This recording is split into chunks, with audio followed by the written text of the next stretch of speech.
All right, welcome back to the Optimum Drive podcast. I am your host, Paul Gerard. This is presented by TFL, the Fast Lane. And of course, I'm a former Top Gear Stig racing driver and just general fan of motorsports. And today's guest, I couldn't be more excited about because the list of accolades and accomplishments and a career that continues for this guest is really something that I could sit here and spend a good 20, 30 minutes talking about. But needless to say, there are numerous championships, incredibly prestigious championships. There's outright Le Mans wins, that's plural.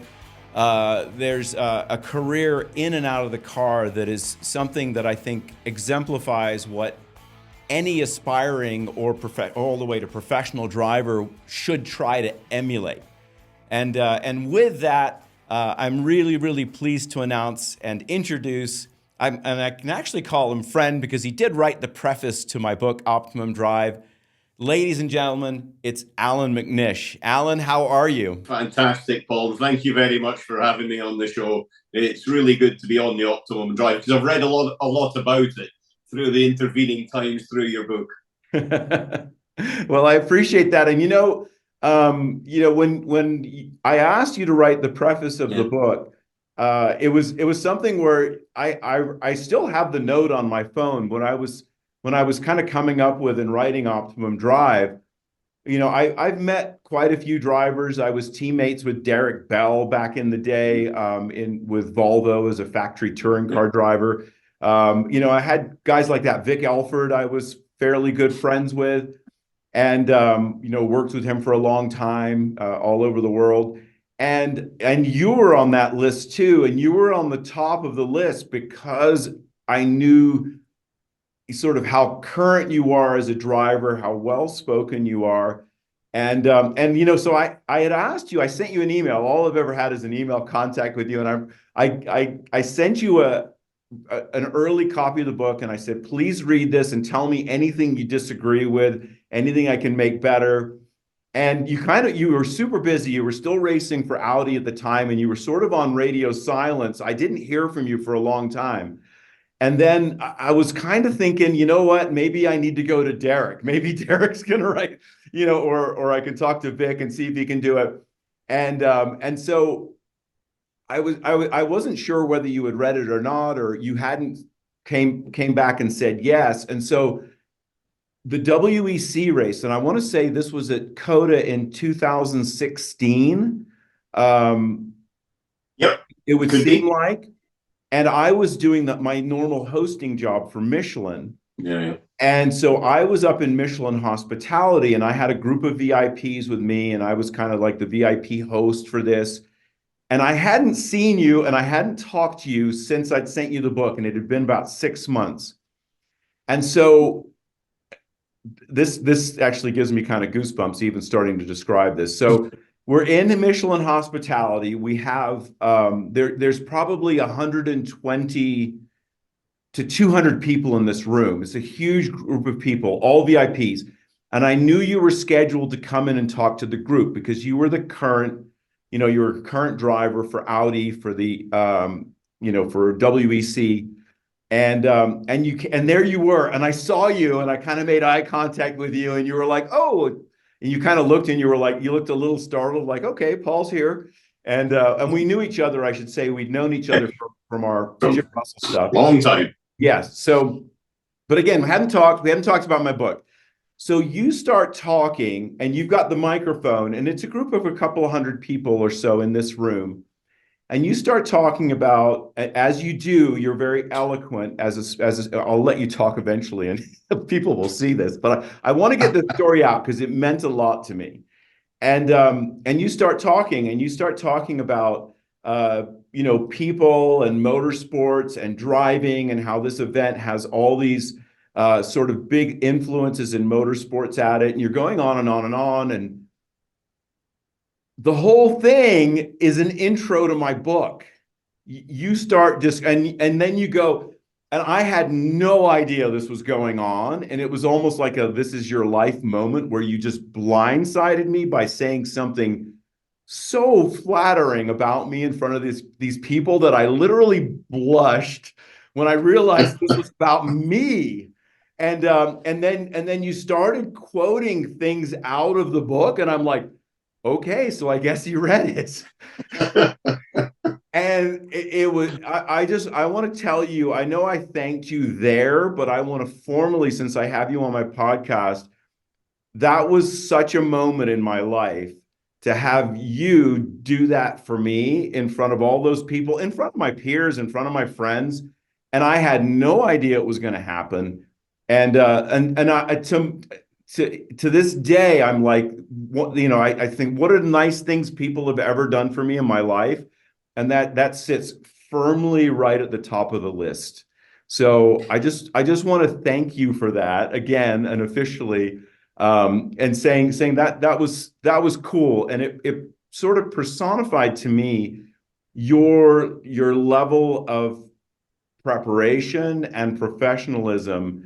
That is the thing that's always jumped out. I mean, I have such fond memories of watching you racing, and I was even last night watching you racing. I was going back, kind of doing my little prep for this, and watching you, doing, in F3 and other races that you did it in your more formative moments in your career. Um, all the way up to, of course, being at Le Mans, watching you win Le Mans, in a Audi prototype, outright overall wins, which you have three of. So it always has been amazing to realize, how good you are. And I think that's the thing that can be such a benefit to people watching this, is you didn't just walk the walk when you were in the car. You got the job done. You were quick. You were the closer if they needed. It was the last stint at Le Mans, and you were 20 seconds behind after the last pit stop. You were the guy they put in the car.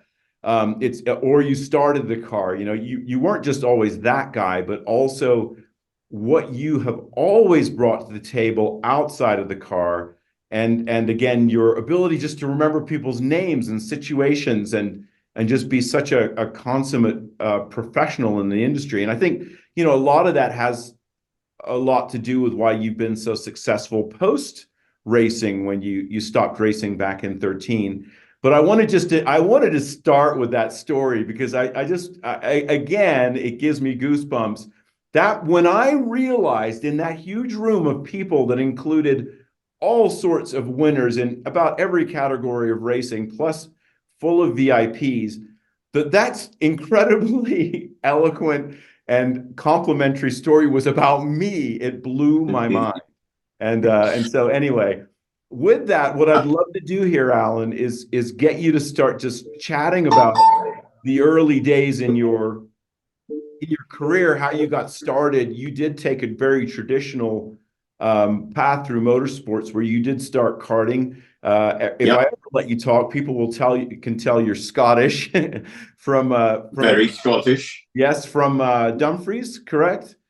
Dumfries, the southwest of Scotland, small little town there, and it's a place that, interestingly, has produced quite a few racing drivers over the time. So even although it may be a farming community, the farm and the tractors were obviously good tools to hone your skills. That's pretty neat. And so who else has come out of there? Who else has come out of Ireland? Who you might remember Ireland was the first ever Scot to win a Formula One Grand Prix. Everybody thinks about Jim Clark, Jackie Stewart, but before, Innes won his first Grand Prix, and he won it in Watkins Glen. And so he took the title as the first Scot, and he was from the area. There's myself, and then a couple of years after I was born, in the same hospital, was a racing driver that you may have heard of, called David Coulthard. Oh, so, yes. Just from a tiny little place of 30,000 people, we've had three people that have raced in Grand Prix. And then at arm's length, a little bit further along, you've got Colin McRae, who obviously rallied his father and his brother as well, with Jimmy and Alistair. Jim Clark was maybe 60 miles away. You had Jackie Stewart 70 miles away, and Dario Franchitti, who is obviously a hero in your side of the world. having won Indy and Indy 500. So, you know, Scotland in our little area has really been pretty successful, but it's also been one that has developed out of itself, because there was one person that was extremely important in my career that I didn't mention in that list, because he was really one of the key people, and that was a gentleman called David Leslie. And David also came from Dumfries, and David was the one that really kick-started, I would say, my generation of racing drivers coming out of Scotland, and gave them the opportunity to follow our dream. So Dario and David were also influenced by David Leslie as well. Yeah, we all basically started karting at a roughly similar time, you know, going to the same kart circuits. And David Leslie was racing in Group C at the time, Le Mans lap record holder there, racing a British touring car, winning with Vauxhall and then latterly with Nissan. And at the same time, there was, I would say, our group just going into car racing, coming through. And him and his father David and Junior, they were called Father David and Junior, they basically ran our cars. So they took our Formula 4, stuck it in the back of a trailer, took us to the races. We raced against the works teams and in the junior categories in Formula 4 in the UK. And that was the same for myself, same for David. And then it went to Vauxhall Junior for Dario because the category changed. But they were the people that taught us the absolute basics of how to be a racing driver. As you said, though, in and out the car. And some of those things, you know, you use all the way through your career. They were fantastic foundations. I think that's an important thing. It's something I've realized having these conversations with drivers and getting to kind of find out who makes them or what makes them who they are. I think it's sort of shocking. I think that's something that everyone should think of, whether they're racing or not. But it is our really, really early influences in our lives when we're actually very young and probably too young to appreciate it, which is why you don't realize it till much later in life. You know, you go through, I think, all your 20s, 30s, maybe even your 40s, not understanding that these people you knew when you were 6, 7, 8, 9, 10 years old actually were the ones that set you on the path that you were probably going to follow, as far as a mindset. Yeah. And again, you're too young to recognize it. And then you don't realize like what creatures of habit we end up being, where that's the way we do things. And yeah, we have other things that sort of influence us on our way, but I think our main sort of thoughts or direction or our method, how we approach things, a lot of that is set when we're very, very young. You know, so young that you wouldn't think that would be the case. But it's funny talking to people. I've come to that realization. Like I'd say, like a lot of people do have different paths into motorsports and very different careers, and they end up kind of at the top of the pyramid anyway. But that's something that's sort of been repeated throughout, even with people with different paths, is you realize like these really early things, like, you know, talking to Tommy Kendall, and he's like, and Tommy's done so much, but he was just like, yeah, I grew up before internet, before there were, you know, there were only 3 radio, you know, TV stations where I lived. So you were just outside, and basically it was a neighbor that would go to the racetrack. He's like, that's the only reason I knew about racing, was I had a neighbor that did it, you know, because there, you know, that there, you just didn't have this, you didn't have the internet, you didn't have the world at your fingertips. And you realize it's these little weird things. And, you know, you already joked about tractors in Dumfries. You know, what got you into karting? Maybe let's back up just a moment and figure out what really started you out. I think if I go right back, the area I'm from is a farming community. And I joked about the tractors, but my mother and father's side of things, they worked on farms. So to be honest, I was driving David Brown's, Matthew Ferguson's, internationals, you know, doing the hay, whatever it happened to be, from being a young kid. I'm sure it was legal at the time. Yes, but, of course. Yeah, I wouldn't ask too many questions, but, you know, that side of things was always there, where there was cars around and about, put it that way. The thing that was a bigger influence in my very early career was actually motorbikes, because there's a lot of motocross possibilities when you're near farming. Yes. And so in that respect, I actually started on schoolboy motocross on a little 50cc. I had an Italjet, a little Italian make bike. And the real catalyst for me to look at karting was because I was so small that I couldn't actually go to the next category, which was 80cc, because my legs wouldn't touch the pegs, never mind touch the ground. I can relate. At which time my mum sort of said, forget it. Bert, I don't care what you're saying. He's not getting extensions to his legs, and, it's just not going to happen. And at the same time as I was doing this, we were talking about David Leslie, and he was racing, and my father was helping him a little bit. He was going along to some of the races and mechanicking bits and pieces. And I remember going to Alton Park, and it was the Easter Monday race, and just going there, and we're eating beans like hell because they needed the cans to weld onto the exhaust because the car was too noisy and it was failing the noise. And this was their like makeshift silencers. Poke some holes in the bean can. Whole thing like that. It was so makeshift, but that is embedded in my memory. And there was a little sticker on the back of the little motorhome thing that we're staying in, and it had, "Are you following David?" which was, are you basically following David's career? And in a bizarre way, we all did in one way or another, because when the neighbour next door, he had a little fun cart to drive around the field, and I had a run with him around that and thought, wow, this is actually quite good. And that's when my father and David Leslie Sr. were having a little whiskey one night, and we then went down to a place called Rowra, which is just on the border between Scotland and England. It's not far. And there was a kart race. And after it, I had a little run out in a kart.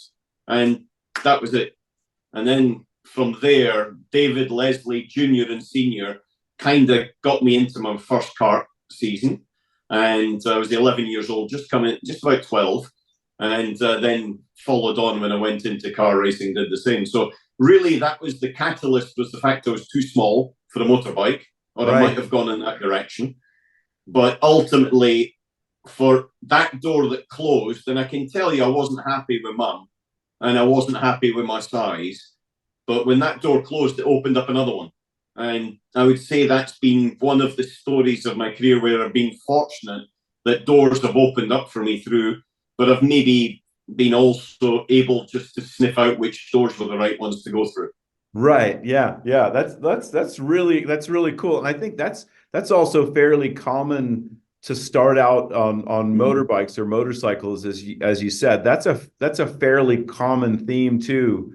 And that's probably, how old were you then? What would you say your age was then? When I got a first motorbike, I was 4. And it was a tiny little Walter Villa thing. It was minute, but it was massive to me. I thought I was Jack Agostini on that thing. And when I was doing actually racing, I was 9. So it was around about 9, 10 years old. Okay. But I'm basically, from the age of 4, I've ridden bikes all the way to now. I've got a couple of bikes downstairs. And it's a passion. It's one of the times for me, okay, I don't go on a circuit because I don't trust myself, one thing. Right. And, I'm definitely, as the older I get, the more I throttle off. But it's still got that little heartbeat for it. Yeah. And I still do kind of, I would love to have been a bike rider without question. But unfortunately, the talents probably lay somewhere else. Yeah, I'm the same way. I think I would have raced motorcycles quite happily, especially road raced. Later on, I made a deal. I have had motorcycles my whole life too. I still have a 95 916 I've owned since it was new, Ducati, and that bike is like the jewel of anything that I have. Like I love that bike. I'll always love that bike, and I've had amazing memories and times riding it, and it's amazing. But I made a deal with my wife when I was racing cars. Like, I won't get on a track with a motorcycle. I won't race, even though I wanted to so badly. Because and I think that, the running joke amongst guys of our size, that are, we're either jockeys or race car drivers. Those are our two professions. I don't know if you ever knew Simon Kirkby, but yeah. Okay, so Simon, dear friend of mine, and he was with us at Jim Russell and when we started that out. But and also I know him from Skip Barber from decades before that. But Simon was a jockey in England growing up because he's a small guy as well, and then ended up being a very good racing driver as well. But he even raced. He raced semi-professionally as a jockey. And even did some camel racing, which was a thing back in the day in England. There were enough camels that they used to race them. I've heard of the Camel Trophy, but I think it was a different Camel Trophy to that one. Yeah, it's different than Camel Trophy. Yeah, exactly. Yeah. Though there was technically a Camel Trophy. And this is actually I'm about to meet up with a guy named Bob Ives, who's he's a British farmer. But I worked with him a lot on Top Gear. I'm about to go do some Top Gear Australia stuff. I leave on Sunday, and I'm going to meet Bob Ives, but he's won the Camel Trophy twice. Oh, really? He's a real, the one in the Land Rovers, that one. Yeah. So just to bring that Camel Trophy full circle, exactly. So then you're with David Leslie, and he's got you in karting now. What were you quick right away in a kart, or was this something you learned to be quick, or what do you think? This is an interesting point, I think. Well, it is an interesting one because my first ever race, there was the lad from Newcastle who was without doubt the benchmark. And this lad from Newcastle was called Jason Plato. So anybody that knows about British touring car, they know Jason. And they know he's not a meek, mild character. He's definitely got a bit of fire and passion.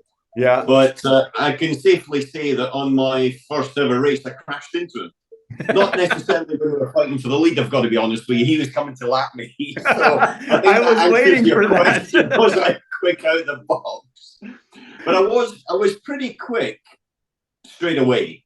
And I think the thing that I knew how to turn, and it was not that side of it came relatively easily. I think the area that was super important to me was, first of all, how to race wheel to wheel, how to commit. Because in the UK at the time, you had 3 heats and then a final. And your finishing position from the 3 heats determined your grid position for the final. Yes. But you always started one of the heats at the front, one at the back, and one in the middle. So to get a good grid, you had to learn to overtake.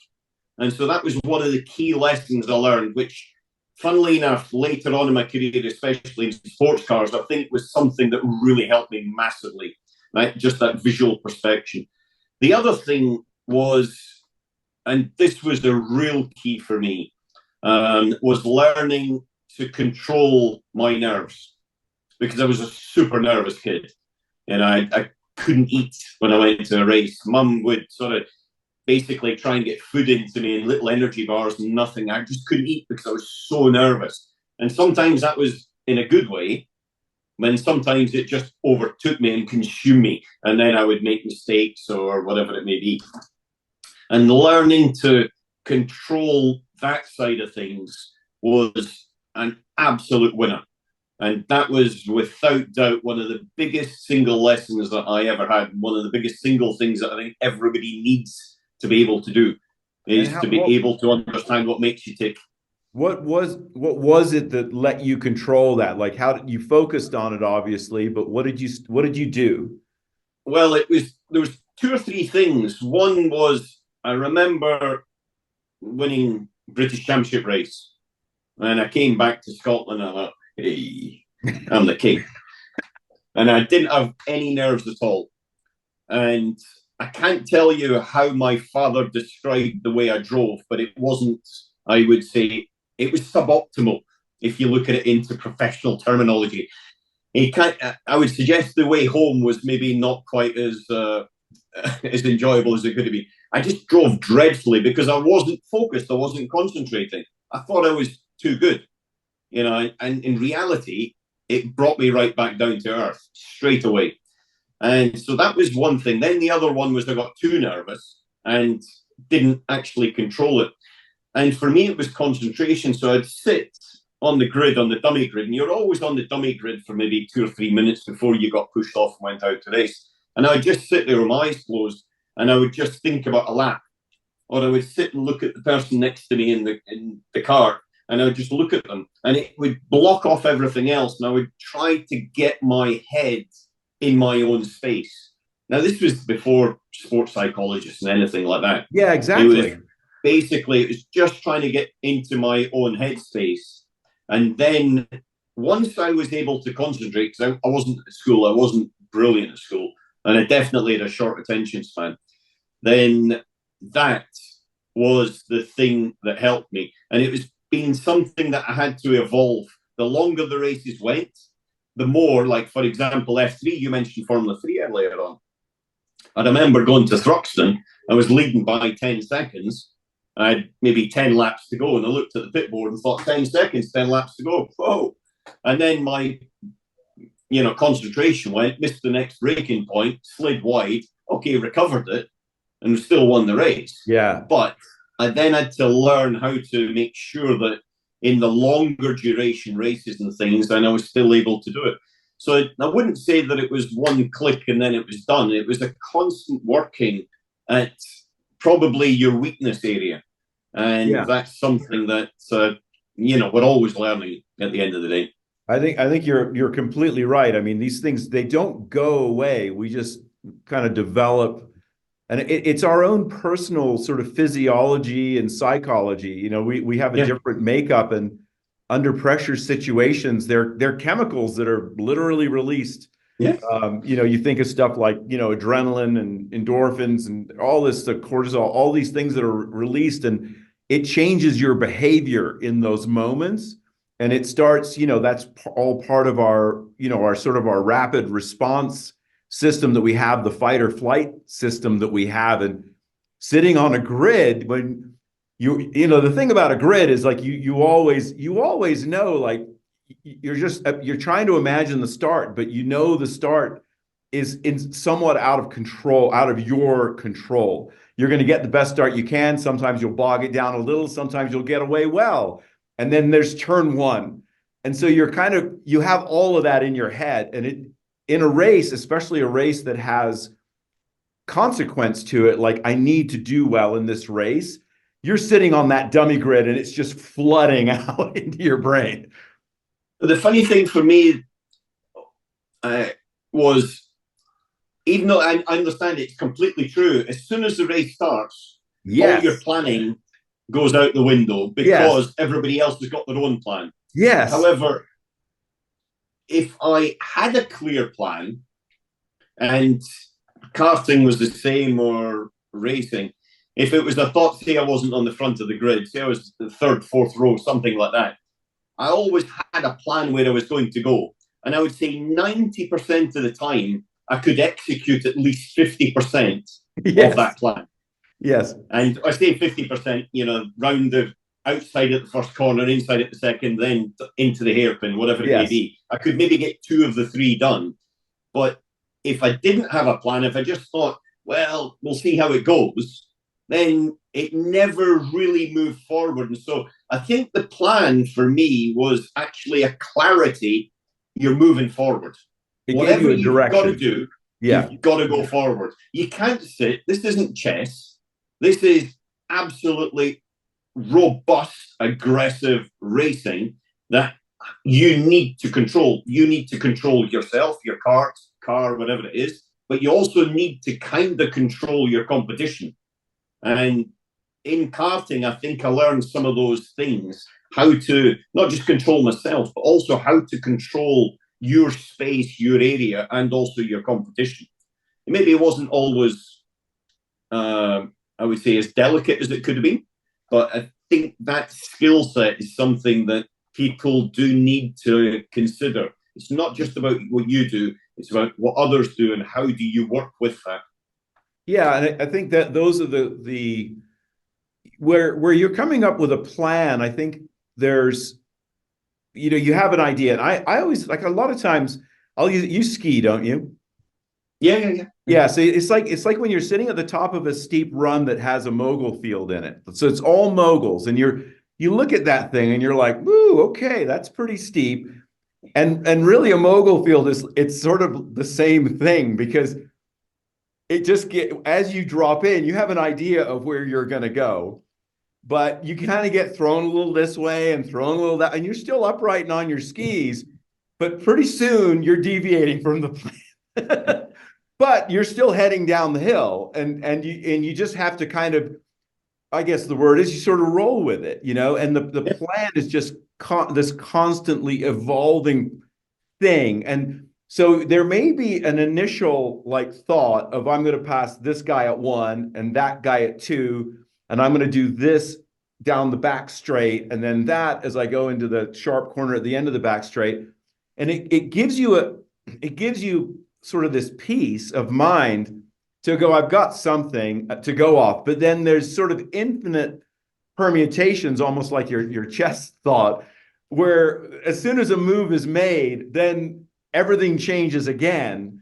And then, and like you said, because it's so different, like, if you, again, thinking of chess, you're going against one person and you're just kind of working with them. But in motorsports, you're surrounded by people. And so at any given moment, especially in the competitive, motorsports, where the top 15 in the grid, or maybe 20, are separated by a second in qualifying, and the top 3 or 4 or 5, maybe just a couple of tenths of a second, everyone's capable of a very similar lap time. And so that the mental side of being able to manipulate and anticipate are really the keys to success, because the speed is relatively close, but it's the ability. And that's, by the way, that's something you talked about a moment ago. You were mentioning learning to pass, and then you were talking about how that's sort of being a thing. And if you know Allan, you guys, if you understand Allan,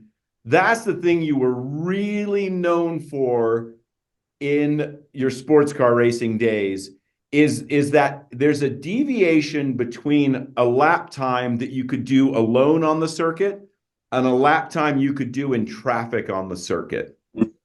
And that was your forte. Some people are incredibly quick when they're by themselves, but they get into traffic and they're not good at timing passes to the point that it has a big negative effect on their lap time. Like, each car they go by, it costs them a bigger chunk of time than someone who can time it better and sort of anticipate areas of give and take, so the lap time has less of a compromise to it. And so there's actually a very, very large scale of deviation within drivers, in as far as whether they're good at that and their lap time stays fairly similar when they're in traffic, or traffic just messes up their timing and there's a big deviation.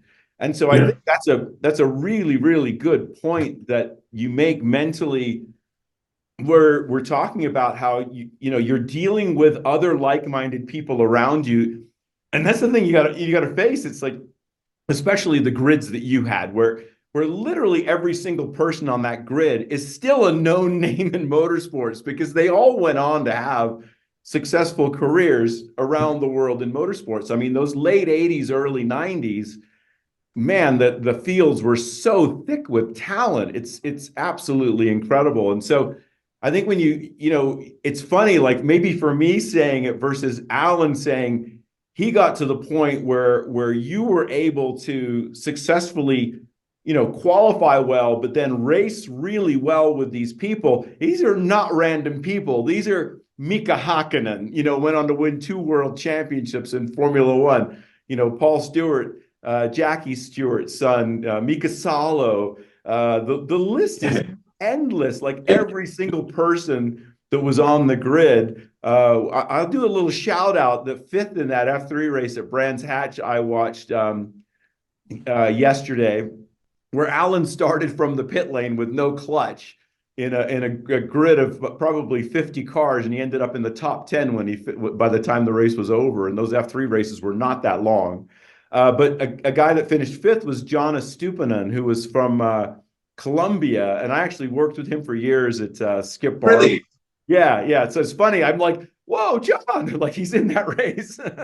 So it's funny you mentioned that one though, because I learned a little bit out of that race, because the clutch went on the grid and had to get pushed into the pit lane, as you saw, and you had to use the clutch to change. It was, the gearboxes weren't actually that good, and they were still a bit clunky, so it wasn't as if you could really get a nice pull. It was also an H pattern, and it was more using the clutch on the downshift than the upshift. But I started on the pit lane, they bump started me. And because I didn't have a clutch, I just had to find the solution. Yes. And finding that solution and that balance of what you were able to do without the clutch, I think it then helped me afterwards. If I had a clutch, I would have still continued to use it, and I would have maybe not found that extra little level of balance or what I was required to do with my heel and toe, trying to match the revs on the downshift, just to get it to go through.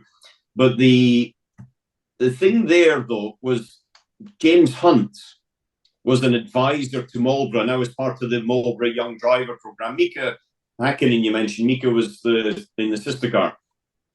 And he said after the race, that's the first time, and I'd known him for 3 years, said, that's the first time I've seen you driving without thinking. Beautiful. He said, every time you've driven, you were always calculating. That's the first time you drove just with raw feel, because you were annoyed you were in the pit lane, you had a problem that you had to solve, and it wasn't a solvable problem by thought, it was a solvable problem by just feel. And he said that was and I never thought about it until quite a long time after. He said it was actually a moment where it opened the door in your mind that you could drive without the calculated process of driving. Yeah, that's a beautiful thing on a couple levels. I mean, that's the whole flow concept that I talk about a lot in Optimum Drive, where that's that mindset where you're basically 100% subconsciously driving the car purely based on feel, as James said. And it's kind of funny, in the movie Rush, they have this kind of nice moment where I think it's where he meets his future wife, but he's sitting in his living room or whatever on the floor visualizing. And they do this whole scene where he's visualizing driving, and she's like, what are you doing? And he's like, I'm visualizing, of course, you know. And to anyone that's a driver, I mean, people that probably don't drive, they're like, oh, how corny is that? But it's already come up a couple of times, because you were talking about when you're sitting on the grid, and I was using the analogy of a mogul field skiing. You're sitting there visualizing, and that's what kind of brings you that calm. And that calm is basically shutting your conscious mind of all these random thoughts of how this is going to go, and this is so important, and I can't screw up, and all these things we put upon ourselves. And we just I call it visor down. Once the visor down, moment where you turn into that race car driver that flows. And that's the ideal. And I think maybe the cool thing about your story at Brands Hatch is we're such creatures of habit when we drive. We do what we know. And you have this set sort of expectation of your braking, your cornering, your approach to all of it. And it can get rather mechanical, like you're trying to be a robot almost and just repeat. But with the clutch going out, it threw another variable into the equation. Yeah. And as James kind of so astutely noticed, it took you to another level, because it forced you to just rely on what you knew as driving, because you were having to manage now the gearbox. And so you had to kind of release this whole side of your brain, and you had to trust yourself that you could do it. And in doing that, you found another level that you didn't realize you had. So that's kind of a fascinating sort of thing to sort of evaluate, to look at that.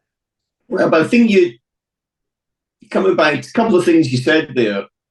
One is that I'm a big believer that your inner way of working is partly DNA. It's partly, your hand-eye coordination, your general mental way of doing things. Yeah. I would say I was not a delicate driver. I'll put it that way.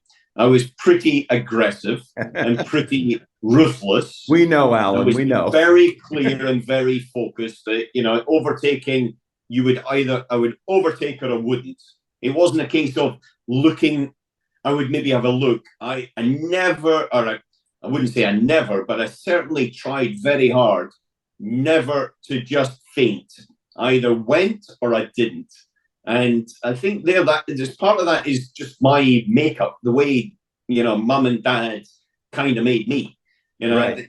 I can see a lot of my dad in there, a lot, and I can see a bit of my mum as well in terms of their characteristics. And then after that is using it. So I think some of my natural sort of Scottish terrier type of mentality.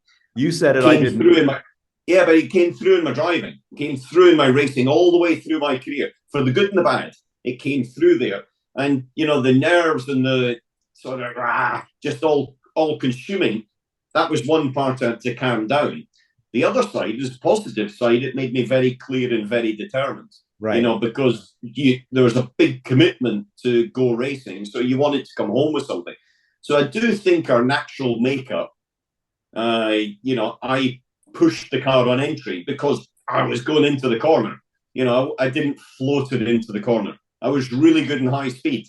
I wasn't necessarily brilliant in hairpins because I didn't have this overdrive them. Focus on the gentle aspect. Yeah. Focus on there, get in there and sort it out and get out. And so that side of things, I think we can all probably look at times and maybe take a step back and then try again. And Bob Wallach, interestingly, when I joined Porsche in 97, and we went to Jerez, and I was blindingly quick everywhere apart from the two hairpins. And Bob was quicker than me in the two hairpins. And I looked at the data and I thought, right, how the hell is he doing that? He's like 30 years older than me, for goodness sakes. Geez. And I went out and I tried again and everything, and he was still quicker than me in the hairpins. And he just got out and sort of floated about, didn't have any sweat on him, looked as if he wasn't trying. And eventually I gave up. I thought, I'm never going to beat you there. So I just pushed it harder in the high speed. Right, exactly. But it made me aware that I had to always keep working on the weaknesses, because there's a day, like you said, when the grid is so busy that if you have a weakness, you lose. Yes. And so I think we should probably, and I should have more often, maybe taken a step back more often, reevaluated, and I think I did quite a lot anyway, and then make a step forward from there. Yeah, I mean that's really important, I think, to understand. And I was, we talk about how no one has the same path. There are no two exactly alike drivers, and we are sort of this combination of things.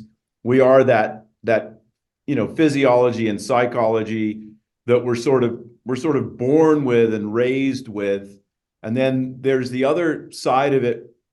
And you talk about hand-eye coordination. I think those are the things that make it relatively easy early on. But then there is this sort of come to Jesus moment at some point where you realize that you can't just rely on the things that came easy to you, that you're going to have to work on all of it. You're going to have to become a complete driver. And you look at, you think of drivers like that. And, I talk about that a lot in Optimum Drive, but there are those people that sort of are quick because they're aggressive right away. And they're kind of the fearless ones. And I remember Terry Earwood from Skip Barber, sort of a famous driving coach there, but he said, if your name ends in a vowel, meaning you're, of a Latin temperament, he used to say, if your name ends in a vowel, you'll be, those who are this aggressive, like just culturally, those people drive like that. Like that's what they do. Like that's their physiology. That's how they approach everything in life, with this sort of gusto, you would say. And so they have that sort of, fools rush in mentality. And then they have to learn to sort of calm down. And to you put it perfectly. So what does that mean? It's like, so you can be fast through a hairpin. You've got to be calm to be fast through a hairpin. You can't attack it, especially in an aerodynamic car that's going to be way too stiff for a hairpin. It's not set up for mechanical grip. It's set up for aero grip, and everything else be damned. And so you have to finesse it through there and balance it very delicately, and all the things you don't want to do. So it's the subtleties, but the best drivers are adaptable. If in my career looking through, the best drivers are the ones that can adapt. If Michael Schumacher, and there's an Instagram post going around at the moment that keeps coming back on my feed, and it's Michael in Barcelona in the wet when he lost the gears. He adapted completely to a situation and was still quicker than everybody else without 2 gears, for goodness sake. Mika Hakkinen was another one. He was the first driver I ever saw left foot brake. And he just did that as a sort of natural thing, but he was a driver that could adapt to it very, very well. And this is a time when you had, we're not talking about paddle shift gearboxes, we're talking about prehistoric H-pattern gearboxes. Yeah. And so in that respect, those are the guys that I think that really have been able to keep a long career and won at a very high level because they can adapt, and they adapt quickly, naturally to changing situations. Yeah, and I think that goes a lot down to belief in oneself in a lot of ways. Like you have to sort of trust your method, because we only ever learn something or something new one at a time. And to do it, to be able to in the car, and I've talked about this already before with other interviews I've done, other podcasts I've had, this always seems to come up, because that's the thing that's amazing about some drivers is they have this ability to integrate a new thing in without it completely messing them up. And that's what you said. They have like this little extra bit of bandwidth where the driving is so ingrained and so subconscious that you can throw them a different strategy. You can throw them a mechanical issue with the car. There's all those variables you get. Weather is a great one, isn't it? You could get some weather. You could have, a tire, where you have something wrong with the car. You can have an aero imbalance because you've knocked a piece of splitter off or an end plate off, and they still go fast. They just instantly kind of adapt to it, make the best of it. And then we've all seen drivers that don't. Like they can be, it's sort of like I was talking about in traffic where, they're very quick on a clear lap, but in traffic, they're not. This is almost the same kind of thing, isn't it?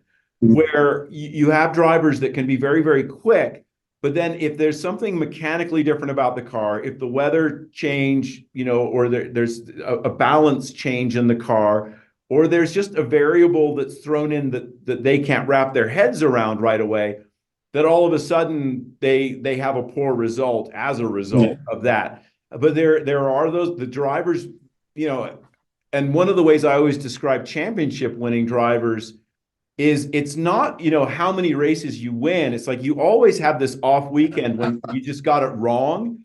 And it's being able to claw a decent result even on your worst day. And then you see other drivers that can win races, but when they have a bad result, it's 15th, versus Lewis Hamilton, when he has a really bad day, that's a 4th. Or a 5th, that's a bad day.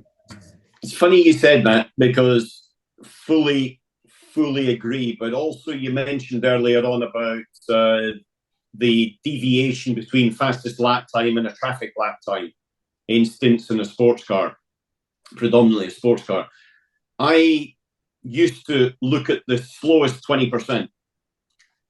Now, on every engineering debrief sheet I've ever seen, they talk about the fastest 20%. But the fastest 20% told me there was 80% of laps that were slower. And the slowest 20% were sometimes 7 seconds off the quickest because of traffic, circuit dependent. But they could be 5 to 7 seconds off.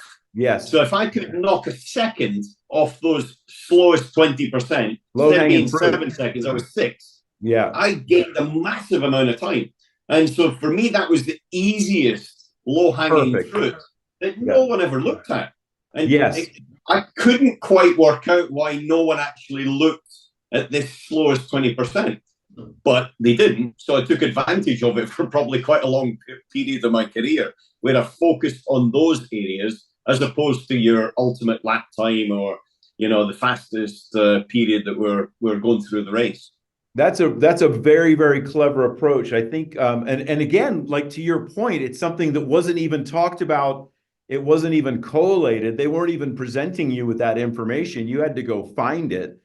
But you realize, and we, you know, very often we talk about, because I think we do. I mean, this is an industry that is resolutely focused only on lap time, where the funny thing is that is not how we race. That's purely how we qualify. We race on stint length, like how long, you know, the average lap time over a stint is what actually matters for a driver. And again, you could, in Formula One, I would use Lewis as a good example of that, how he's good at managing tires. So his stint lengths are quite good, his average lap time. So he can make the tire last longer and then have a better average lap time between that longer one. And that's all, and something obviously that you did as well a lot in, you know, at Le Mans, where you're triple and quadruple stinting tires, but still your lap time delta is quite good. So they'll leave you out there on those, you know, and it made sense to not do the tire change because you were able to maintain lap time. So I think all of those, they're far more important than outright pace. You know, a funny little story that goes perfectly with your description is what I'm the chief instructor of AMG Academy right now. So and so we have all these people that we put through every course, and one of the things we do is a team autocross competition where they get 5 practice laps on a Gymkhana parking lot event. They get 5 practice laps and then 3 timed laps. And there's a prize given for the fastest team. And my teammates very often would focus on their fastest drivers, trying to get them to go faster. And the way I would win the team competition, nearly every time I ever just was an instructor, now I'm the guy that talks up front, so I don't do this so much anymore. But what I would do is I would work on my slowest drivers, because I realized they would have a bigger impact on the overall team average lap than making the fastest driver 1/10 of a second faster versus making the slowest driver 1 or 2 seconds faster because they were 7 seconds off the pace. Those 1 or 2 seconds came a lot easier than that 1/10 for the fast driver, and it made a bigger difference in the average for the whole team. So it's an exact representation, but different people versus you, where you're talking about different amounts of traffic and in scenarios that happen during a lap of, let's say, Le Mans, and you're working on your slowest laps, realizing there's more time to be gained over that stint by working on those slowest laps than trying to be more aggressive and eking out another 1/10 or 2 on your fastest laps. So I think that's a really, really good lesson for people to kind of take on board. It's not just about your quickest lap time, and we're so focused on that. But I think as well, just that principle, to be honest, I think it goes wider than just necessarily lap time over a stint. It's about the compromise. And if I think, go back, when you are going around the circuit, learning a circuit, it's about a compromise. Do you go into the corner quick and come out a bit slower? Do you go into the corner a bit slower, come out quick? Where's your compromise? Your line compromise to be able to get onto the throttle, tire energy. How much does you loading into that heat up the tire? Does that affect it at the next corner? That sort of thing. So I think there it's all about understanding what is the right compromise or setting the car up. We can have a stiff as a board car with aero, and it is absolutely blinding in the high speed, which is really good at Sears points, for example, coming through the carousel, these places. But when you get into the last corner, it's not. And it puts then too much heat into the rear tires as you're lighting up them, trying to get out of the final hairpin. So it is all about the compromise, and that I think is something that we don't do always very well. We don't think about what is the right compromise. We think about what's the right feeling of compromise, but we don't think about actually what is the overall best picture for us as a driver, the way we drive it, and for the car, and then ultimately how it interacts with everybody else. So for me, that was compromise is not a word I use very often, and it's not one my wife will tell me I'm very good at. Well, we hate the word. We hate it. But we have to do it. But it's necessary. You have to compromise at some point. Yes. And that isn't the way you drive. It's the way you set the car up. It's the way you work. It's the way you work with your teammates. If you're in a sports car and you've got Dindo Capello and you've Tom Christensen, that's all a compromise. Seating position, belt lengths, pedal positions, driving style, front spring, whatever it may be. And I think sports car racing is a fantastic tool to learn people to adapt and to compromise, but it isn't something that I think we're naturally very good at. Yeah, like I said, we despise it because compromise, by very definition, means we're getting less of something that we could have. Yeah. And we hate that. Yeah. We want everything all the time. We want the fastest entry with the fastest mid corner with the fastest exit in every single corner. We want the quickest setup. We want the quickest everything. And we don't want to compromise our seating position, certainly for anybody else, because that affects our potential to build lap time over length of time. But literally everything we do in motorsports, everything we do in our lives is some form of compromise. And it's like, you always need to step back and look at the big picture, right? And go, the goal, I would love to be the fastest of the three drivers here, but I really, really want to win this race more than anything. There's times, I think, just even with you and your engineer, because that relationship for me is a key one, but there's times when between the two of you, you've got to translate feeling, sensitivities, numbers into a compromise.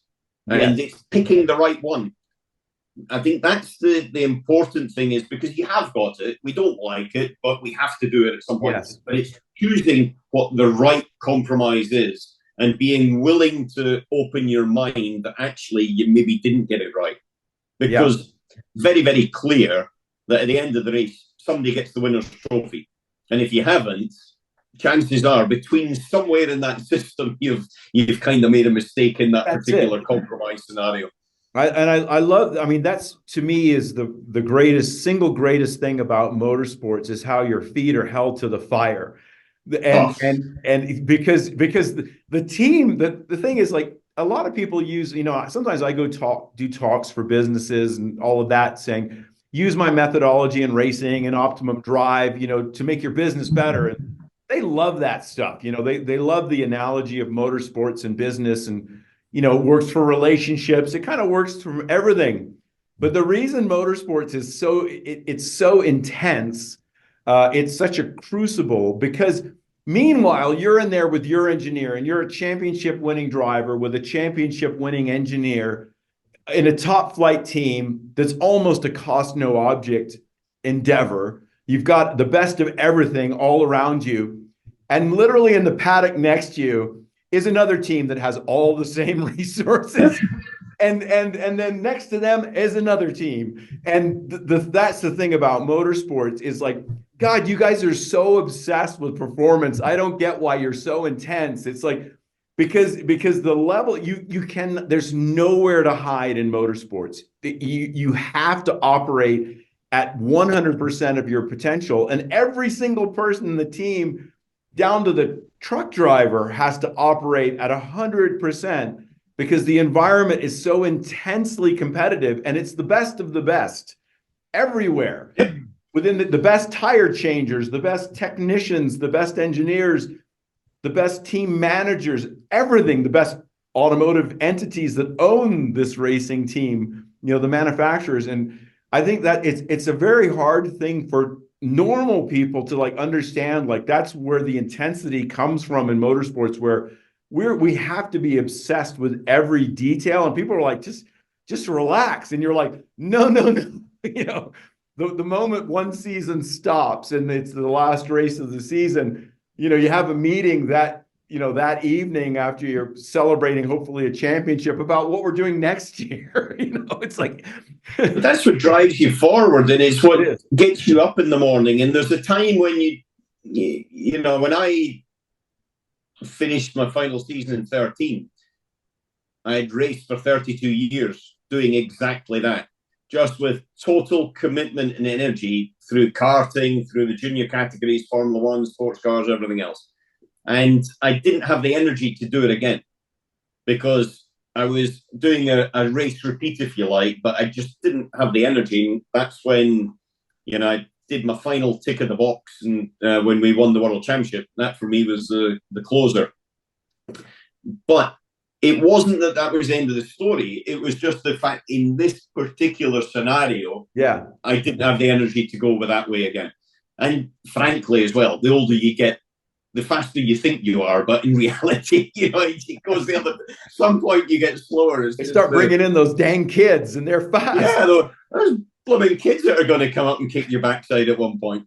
And but you can't get out of it. It's in your blood. And I maybe took the helmet off, but it was no way was I able to ever walk out the paddock.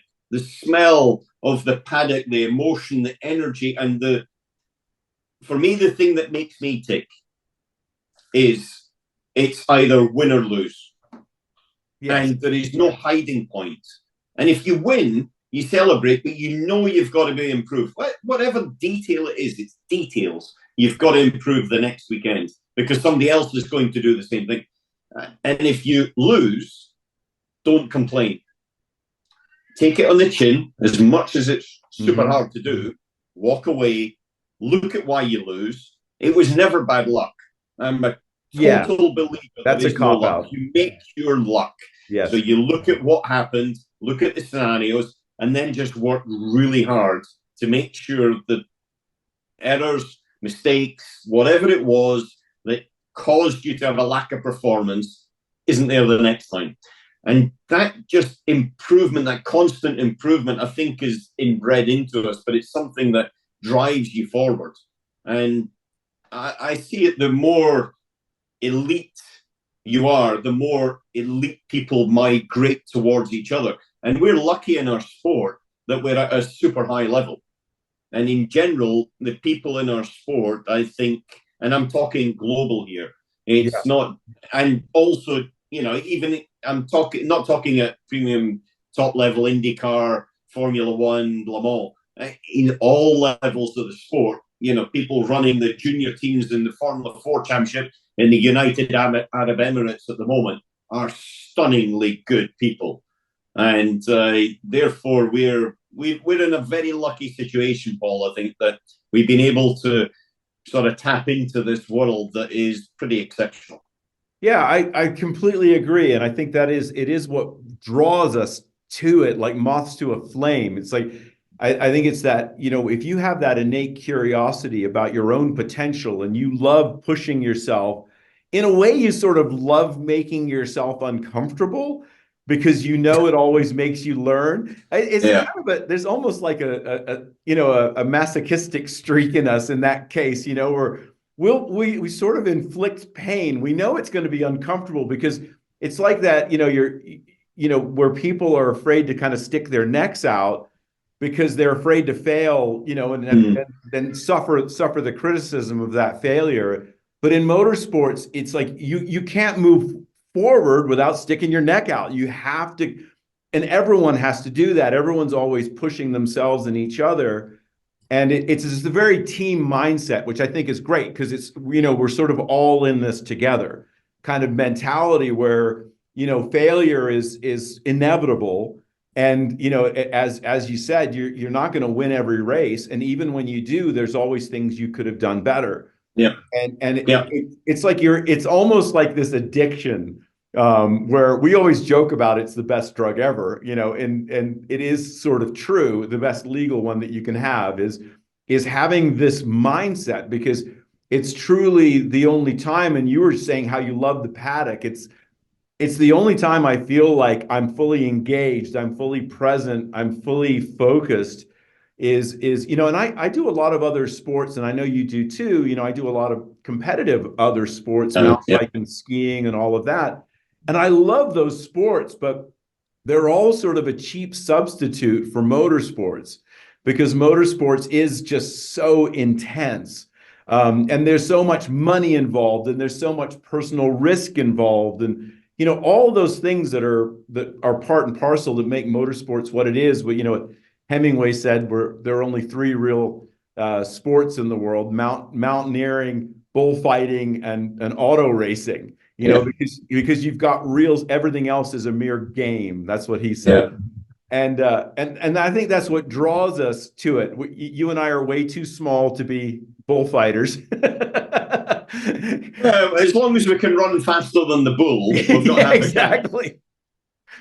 Very small, little short legs, Alan. We're not going that fast. No, we're not. The bull's going to get us. But I think it's that all that stuff is what makes it such a cool thing. Like you're saying, we're very lucky to be a part of it, to have been a part of it. You do find out what you're made of, and I think that's kind of in a nutshell, sort of like the part you're curious about. You're like, how would I perform in these conditions? And you're sort of drawn like the moth to the flame to putting yourself in higher and higher pressure positions. I imagine, like, thinking about your F3 Brands Hatch situation where you had to find another level in yourself. That's incredibly satisfying to come on the other side of that and have James Hunt, walk up to you and say what he said to you. I imagine that little chunk of confidence in that newfound ability that you had, you took with you for the rest of your career. Yeah, well, he certainly, without doubt, it allowed me to go there again. And that's if I go back, and it's something I think you learn to win. You've got your natural sort of feel and capabilities and things, but I think you learn how to win. I agree. Because the first time you do it can actually be just good fortune. But because somebody breaks down in front of you, for example, you're finishing second again, but they break down, you win the race, and then you've got a winner's trophy. And my first karting victory was probably my most important because I didn't win in motocross. I wasn't very good at soccer, didn't win anything at school, didn't win a raffle, never mind anything else. And I won this tiny little trophy at a place called Morecambe in the north of England. And it was in February, March 1982. And that was the first time. And it was the trophy that sat on the mantelpiece at home, like trophies do at that sort of time. And it's the most significant because I think it opened up a door in my mind that actually you can do it, gave me confidence to do it. And that's the same with the next time when I won the first race outside of, the local circuits we went to, or the first time I was on pole position. It's just breaking down little barriers, and they're all in your mind. Yes. Because it's that breaking down. I think there we sometimes need to just spend time on ourselves as well. And I did. I'll put it that way. I did. I needed to spend time on me to work out what I needed to do, how I needed to do my process to make. And I'm very process driven. I'm very much into, don't bring random situations into something that you don't have to. Right. Focus on the basics, get them right every single time, build it up from the bottom up. A little bit like a layer cake in that respect. Yeah. But clearly, the biggest thing that I think we suffer from is lack of understanding from ourselves, which then hits our confidence. And confidence, for me, is the difference between pole or second on the grid. It's not talent. It is pure confidence to be able to get into a space, whether it be into a corner 3 miles an hour quicker than you did any other lap, and sort it out. Because you don't know what's going to happen, but you know you've got to sort it out. And if you're there, then I think you can get the job done. Yeah, I mean, you said a lot there, and I think I mean, all of it absolutely on point. Where it is funny, we make these little, you could say like it's a benchmark or a goal. Like, you win a kart race and you're like, okay, I did that. Then you win a karting championship. Okay, I did that.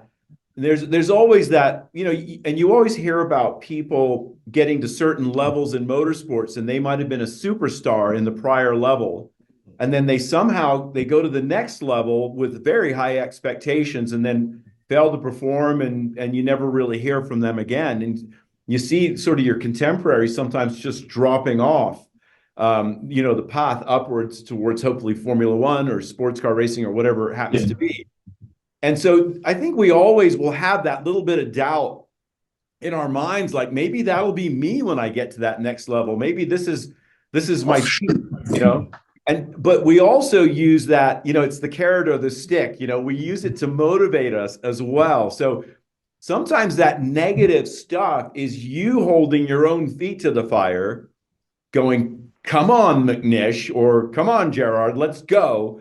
You're doing that somewhat intentionally. You're almost like taunting yourself in a way, or challenging yourself, motivating yourself. It's just, and we all have kind of a different way of doing that, but you always are going to have doubts. And I think the thing that's interesting is that the thing that's different is people very often don't understand that all the stuff you tell yourself out of the car that isn't a problem, like I'm actually fine with that, and I can go into a corner 3 miles an hour fast.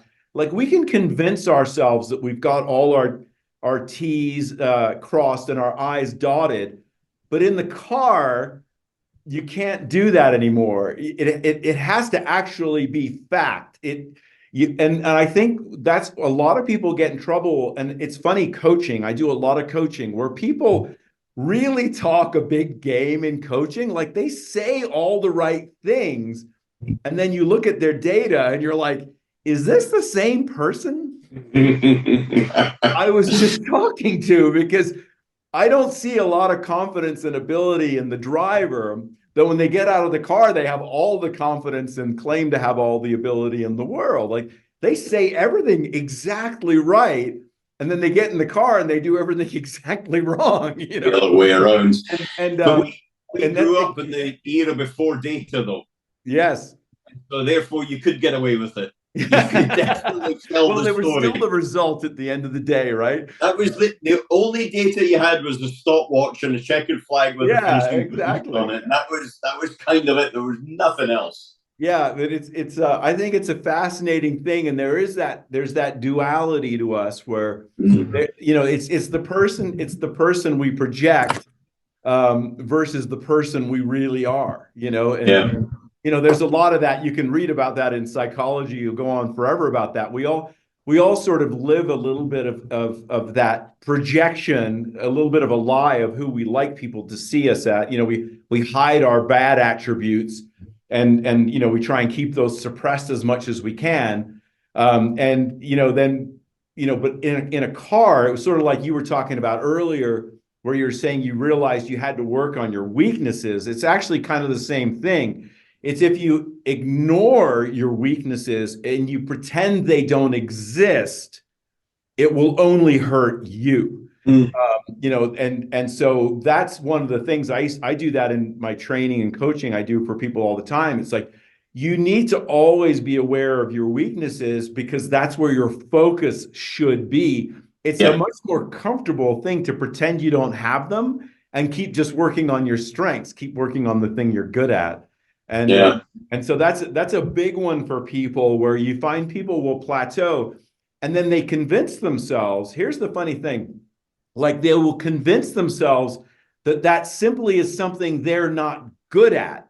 And when they say that, it means I've tried, it didn't work, and so I have to live with this weakness. And it's not true. And I've talked about it, like, you talk about school and stuff, and it's funny, like, that's one thing we all have in common. I don't know any race car drivers that were any good in school. Like, I think there are a any. few, but they're maybe not. They maybe had too much intelligence to be able to take it forward as a real career. Yeah, exactly. They didn't They become realized racing there was drivers. more money and easier things to Yes, do than there's a thrashing around. word for those people. They're called billionaires.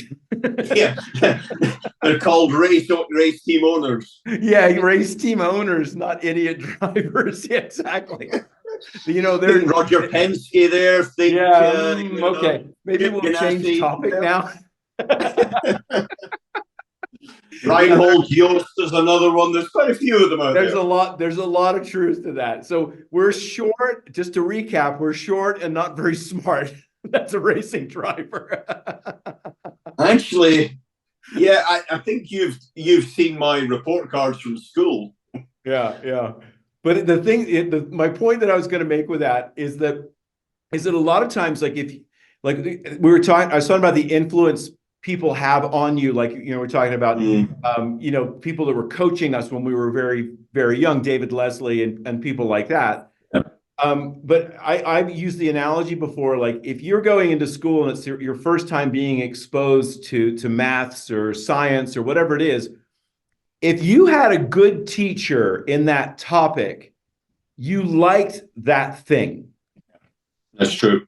And the reason was we all have, you know, different intelligences, and we talked about that just now, that the two people here on this podcast are on the lower end versus the Roger Penske's and the people that made things of themselves professionally. But there's such a strong influence. Like I can remember having, like I really liked architecture, and the reason I liked architecture was I had an amazing teacher who happened to be a really successful architect. And he had a love for teaching architecture. And so I still have a passion. I had the same thing with someone that taught me karate. You know, and I carried that throughout my life because I loved it. Yep. And it was just because I had a passionate, capable teacher. And because of that, I loved that thing. And whether I had a natural intelligence or knack for being good at that thing, if you have a good enough teacher, it doesn't matter whether you have natural ability in it. Yep. They'll carry you along anyway until, you know, you can crawl, walk, and run in that topic. And you can carry that for your entire life. So we have that ability. So there's nothing in us that we can't really do. It's whether we find the right teacher and have the patience to actually learn it. Yep. That's the moral of the story. I definitely concur with that. Yeah, and so that's where I think a lot of people will stumble in areas of life, in motorsports, you know, in anything, in the particulars of their driving method or their process of driving, where they think they're things that they can't be good at. And that is the weakness. It's not the actual thing. It's the idea that I can't get better at it. And okay, so I'm gonna stick my neck out a little bit. Did you ever get good at slow corners? I got acceptable at slow corners. So you did learn. So I did learn because I had to. I gave up trying to beat Bob, very honestly, because he just was so good at them. But what I worked out, and it was especially when I got into higher performance cars, you know, when you really, for example, with the Audi R10, was when we had, you know, 1,500 Newton meters of torque at one point. You know, it was a case of, instead of trying to attack the corner in the traditional way, look at it slightly differently. Which area can I gain most out? So the hairpin and Sebring, I would barrel into the hairpin, but brake much deeper and much straighter. And then I would make sure I had a lot of front on the car, which then pivoted the car around quickly. I got it quite stable onto the rear, reasonably equal balance on both rear tires. And then I was straight onto the corner. So effectively, I would V hairpins. And the more I learned, I needed more out of the car. to allow me to basically have more turning in the right on the apex, a much sharper area there. And that was the area where I was able to get my delta in and out of the hairpin better. But ultimately, I was a bit quicker on the braking and a bit quicker on the exit. Right. And that was my kind of solution. I wouldn't say it was always very sexy. It definitely got the job done a lot of the time. But, you know, I think if Bob Wallach had been younger or still around, unfortunately he's not, then he would have still probably had a little edge on me there, though. Were you doing, was it like a trail brake rotation? Were you sliding the rear of the car on entry? Or no, you were driving it in? I was leaning into the front. So I would make sure that I used to keep the front really down a lot. So I'd brake in and get so much load onto the outside front tire, and then a quick movement on the steering, and it would lift it was like actually driving a kart in a way. I probably reverted back to my karting days, where just using the aggression of it to lift the load onto that front tire, which then sort of made the car kind of spring a little bit. And then that was it's just a much sharper reaction in mid-corner. Played a lot with damping, especially with rebound damping. I was always very aggressive on my front rebound damping, just to try and keep the nose of the car down to help me. Yeah, yeah. But it was probably, I can say it now because, you know, egos 10 years ago. It was probably an elastoplast over my weak area in my chain, in my driving style and characteristic. But it was one that I found I needed to get solutions for. And in certain cars, and the R10 was a perfect example, just because of the brute force of the way the power delivery. Yeah. It worked out perfectly for me in that one. Later on in the R18, when we were boosting off the front wheels with the hybrid systems, then I couldn't quite do it the same way, because you've got an e-motor on the front, you've got drive shafts, and so therefore the front is not maybe necessarily as agile to move around. Yeah. So I then, we had a big front Michelin tire by that point. That's right. Yeah. And that big front tire was the technical solution that I needed to gain that back again. So before with the big front tire, I struggled again. And then when we got the big front tire, I was able to get something back. So I probably chased technical solutions to try to cover up some of my weaknesses in driving. Yeah, and I mean, that's fair play, this is a psychology session. I'm on the couch here thinking. Tell me more about your mother. Yeah, and by the way, elastoplast translated Band-Aid to American. Yeah. Sorry, let's get that out of the way very quickly. A sticky plaster. Yes, exactly. And that's interesting, and I think that's kind of cool thinking about the R10 to the R15, the R15 to the R18, very, very different vehicles. And again, you talked about that earlier about drivers being adaptable and being able to find lap time. So you can't, I think everyone gets hung up a lot. You hear a lot because it's sort of a romanticized thing to think of. But when they start talking about driver styles, like you have a style of driving, you hear it a lot in Formula One between teammate differences in lap time and, Max and Sergio and so on and so forth throughout, you hear this all the time.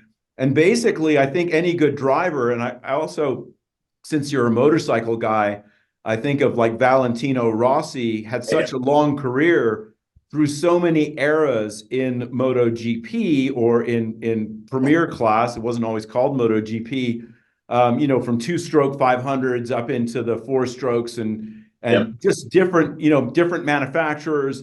And so that's one thing he would always talk about, how, in his, I love listening to him talk in his Italian English, because he was so often interviewed that basically the way he spoke became the way the paddock spoke. So even if you were English in the paddock, you would describe things using the same funny words that Valentino Rossi made up because he had a very limited vocabulary, but that became the MotoGP vocabulary. So you'd hear like an English guy getting interviewed and suddenly he sounded like Valentino Rossi when he described how the bike rode. Yeah, the feeling was a very strange in the corner. I have no confidence. Like, wait, what happened? You're from you're from Birmingham, for God's sake. Why are you talking like that? But it's like, true. It's ultimately your job to again, and you kind of already spoke about this because you talked about how you loved your relationship with your engineer, where you had to come up with what was, and here's that ugly word again, that the right compromise. And very often it wasn't 100% like, you need to make the car work for me. It was like, how can we do this together? I have this adaptability and style in how I enter a corner, what I do in the middle, how I get on the gas, my rate of steering, all of these things I can change. And so, you know, it's the constant hunt for finding the most efficient compromise. And so, you know, as you described, and it's always great. That's the other great thing and worst thing about sports car racing is you have a teammate in the exact same car, so you can't make an excuse. Like, exactly. Bob's faster in the low speed corners, Alan. What are you going to do about this? Right? That's not just you, but your engineer telling you that. Yeah. I was quite fortunate that I had some great teammates, though. Yeah. You know, and you talked about adaptability. Both Dindo Capello and Tom Christensen were super adaptable. Quite different in terms of the way they approached it. Very different in terms. One was full Valentino Rossi, and the other one was much more, I would say, a professor. Yeah. Structured. That would be the way that. Manically structured at times, but structured. But they were very, very good at adapting. And Dindo, I would say, probably even more so. You know, he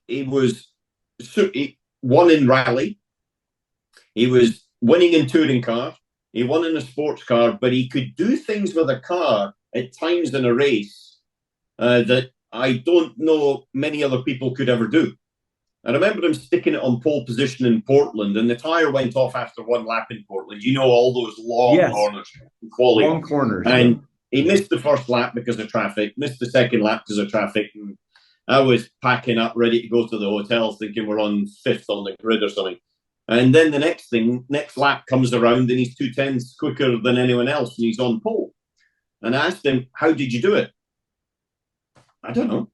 He just did it. He just drove with that natural feel and thought process. And it's difficult sometimes when you do have teammates like that. Yes. Where they can pull something out of the bag, and the engineer says, well, it can be done. Yeah, well, we'll get Dindo in to do that part of it again. Yeah, exactly. Dindo just shrugs and smiles, right? That's his speech. Shrugs, smiles. Yeah. Off we go for an espresso, and then that's it. You gotta love that. But you do, you know, you've got to always, and that was the other thing I would say to any young driver, and there's young drivers that sort of come through now, is doesn't matter if you're winning or losing. Doesn't matter if you're on pole or fifth or 10th. You can always learn from other people around you in the same car, in different cars, just in their mannerism, the way they're speaking to their engineer, the way they're debriefing. David Brabham was a perfect example of that. I did one race as a teammate with Brabs, and it was Daytona in a Ferrari 333, 24 hours. And listening to him about what his compromise was and how he then worked with John McLaughlin, who was the engineer for that race, how he worked with John in getting the solution. I learned a lot. And by this time, I'd done Formula One. I'd won Le Mans. That's amazing. I wasn't inexperienced, right? But I was still there learning about how you deal with other people. And I think there's a lot that drivers can do, is learning how to deal with other people. and other Yes, people yeah, within the team. and I think it's a crazy thing to think about. Like again, when you think about we're talking about just lap time, we're focused so much on lap time, and how incredibly different the people can be that turn the same lap times one to the other. I mean, Yep. it's shocking. I mean, sometimes you just wonder why you're even there. Like you turn the same lap time too, and you're like, I don't know how that person is such a professional. Like a relative idiot compared to them, and I'm turning the same lap time. Or it's the other way around. Like it's Dindo putting the thing on pole, and he doesn't seem to have a care in the world.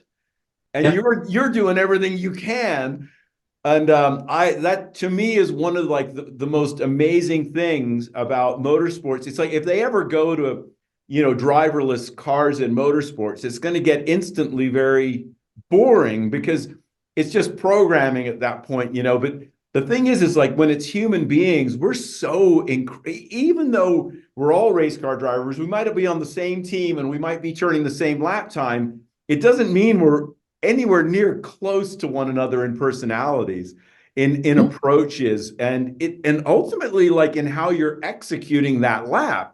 And that's what you're saying is like when you have a teammate and there's always this give and take, and maybe you're lucky and you're the person not lucky, maybe you work a little harder, you're always a tenth or two quicker. That doesn't mean that they're not faster than you in one or two of the corners on the track. They certainly are. Or they wouldn't even be there. They wouldn't have earned the right to be your teammate. So there's this never-ending sort of quest because we are deep down inside. We're all pretty paranoid about our speed, and we're always worried about whether it's the dang kids or our teammate at the moment.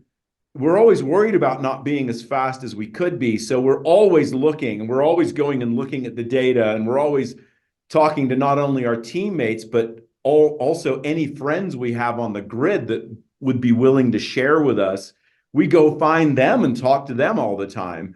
And so, yeah, we're always working on it. And so that's something I think that's an important point is even if you're winning consistently or you're the fastest consistently, it does not mean you're the fastest in every corner on every given weekend. And of course, what does that mean? It means there's always something to do. And like you were saying, when we were joking, when you win the championship that night, you're having a meeting about how to do it better next year. So it all plays back into that. And again, that goes into that mindset where you were saying how, you loved the paddock and you loved racing for your whole life because it held your feet to the fire. You had to operate at a 100% of what Allan McNish could operate at every single time you went into that paddock, or and then also your training and preparation to earn that right to be in that paddock when you were outside of the paddock. So really that mindset, how it carries through, and there's always something to be better at, there's always something to learn, there's always a Bob Wallach to annoy you and get and be quicker than you in a certain type of corner, and those are the people like Allan. Like you just said, you'd already won Le Mans one time. You had just come out of Formula One with Toyota and a test driver for Renault, and now you're back in sports car racing, watching David Brabham, going, I think I'm stealing that. That's gonna be part of what I do from this point forward. It's constant, and that's so it keeps you alive, as you say.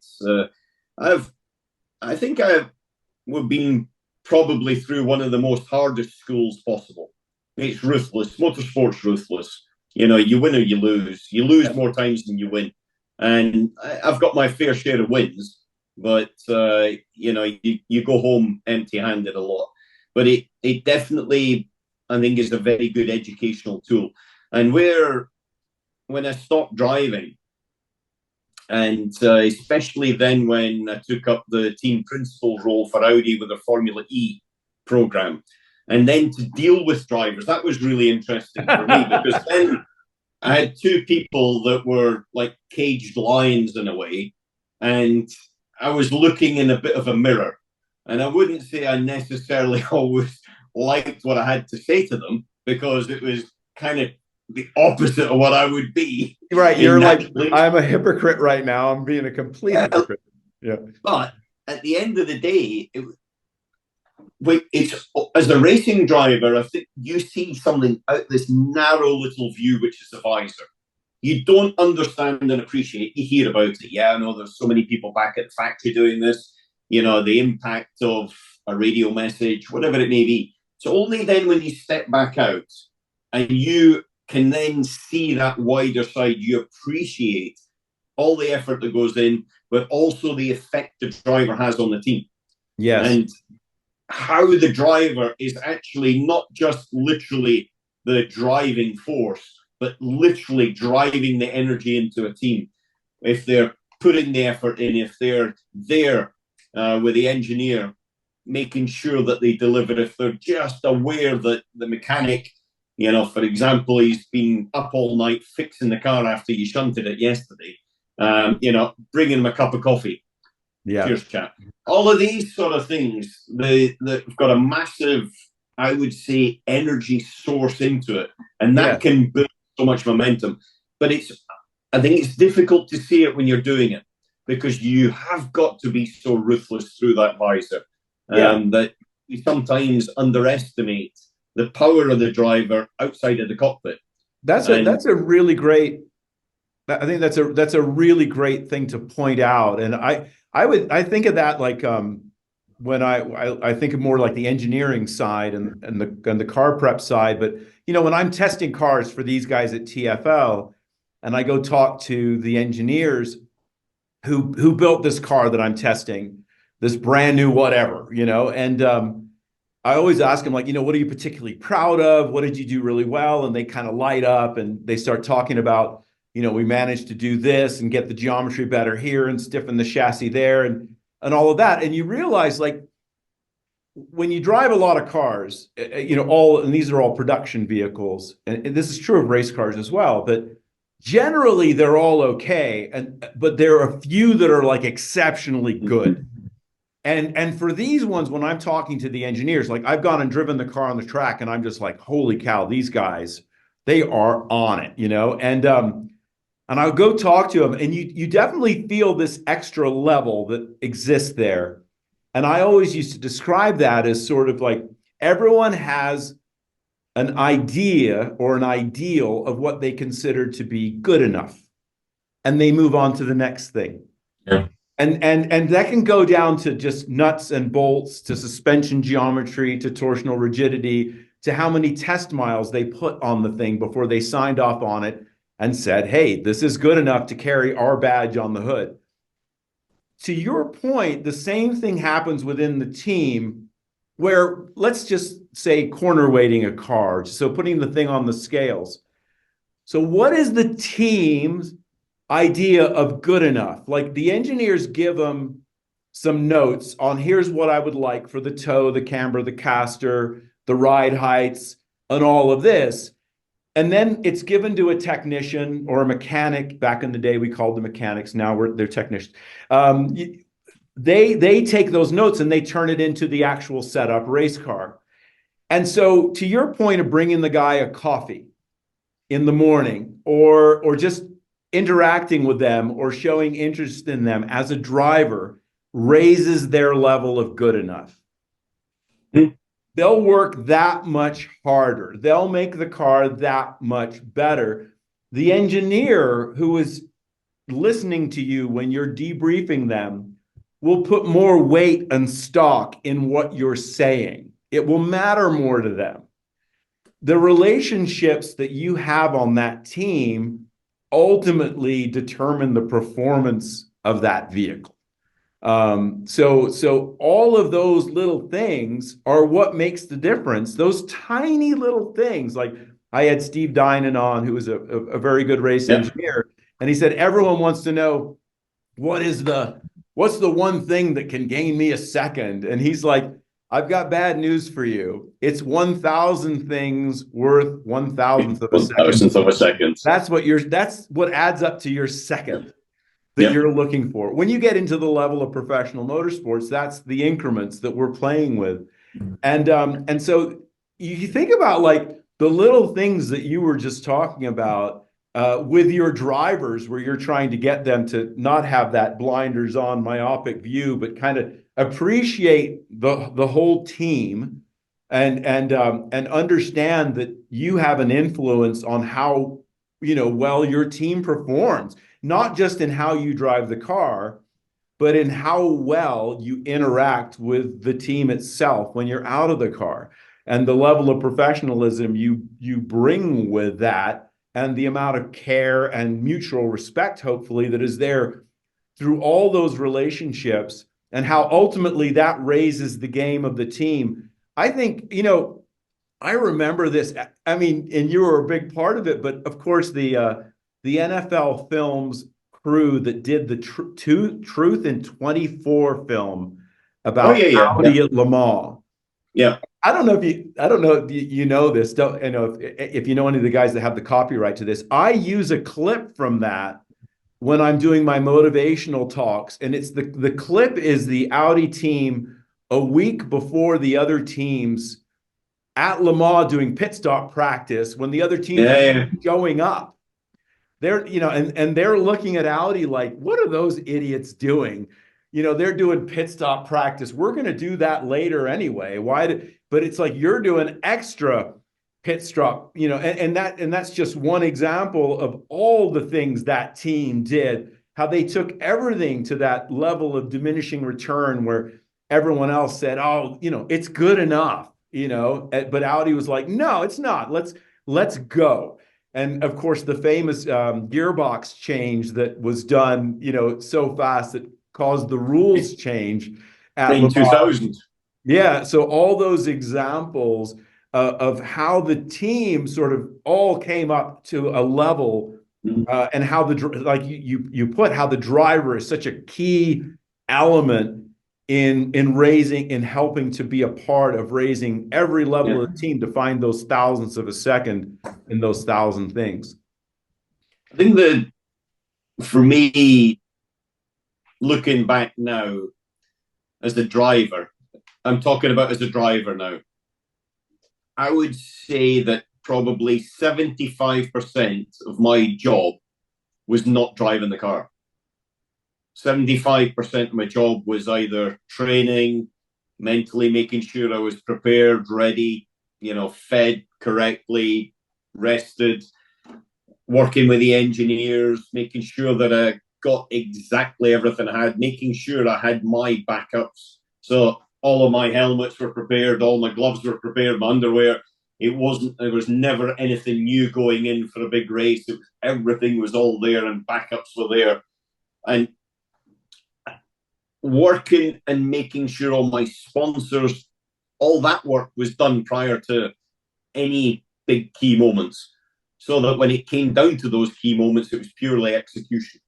And the reality, I think, of a racing driver nowadays, even more so than before, is that the out of car work is absolutely more critical. It's probably 80-85% now that you have to do.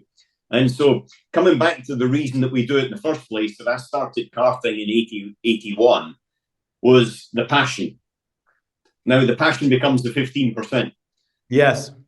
Because the other part of it is hard work. Let's be brutally honest. However, the 85% is still pretty good.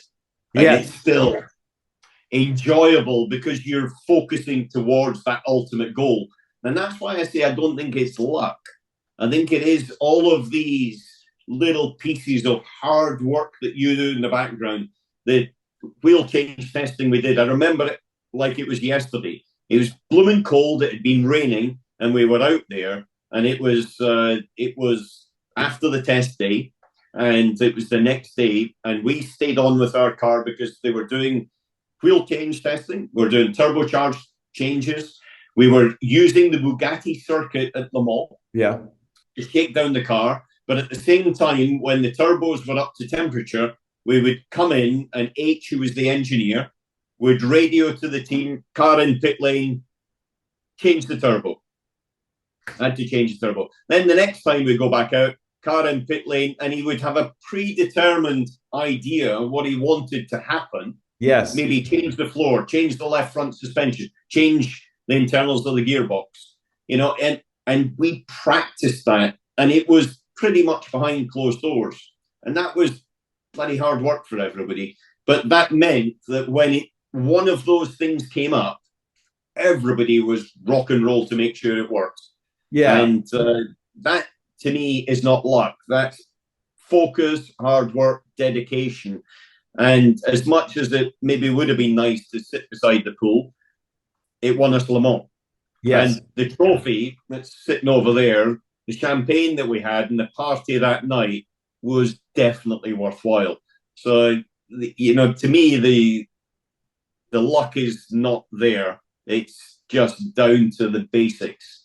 And if you do the basics correct, you give yourself half a chance. Yeah, I think that's really true. And I think so it's a different type of approach. So I think there are people that go into motorsports that just sort of hope that the cards fall their way. They hope they're lucky in the way things turn out. And then there are people that go into motorsports that can remember vividly every point of failure they've ever had in prior races and prior experiences in motorsports. And they have ticked that box, and everything else they could conjure up as a potential point of failure that they've imagined could happen that hasn't happened yet. They tick those boxes too.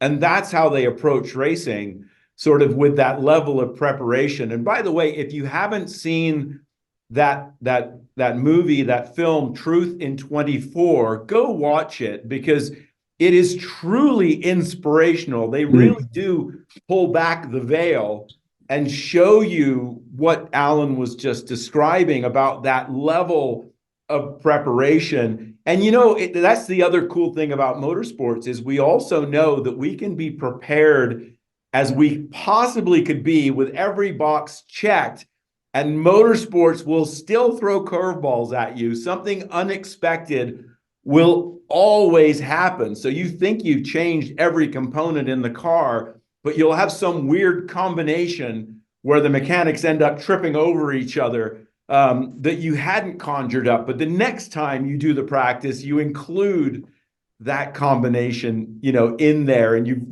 now you realize, like, oh, okay. And again, you're trying to eliminate the possibility of you winning coming down to luck. You want to make it happen because of, like you said, the execution, and the execution was flawless because of the preparation. Yeah, it's all part of it to try to make sure you ultimately get that success. But you're right, the Truth in 24, and sorry to divert a little second, that film was really cool because none of us knew what was going on. Oh. There was camera crews around, and they came to tests, they came to races, they were kind of just there in the background hovering. There was, I think, one or two, and they followed us for 6 months. There was one or two one-on-one interviews, which were at Le Mans in the place above the pits. I remember those really clearly. But it was at Petit Le Mans 2008.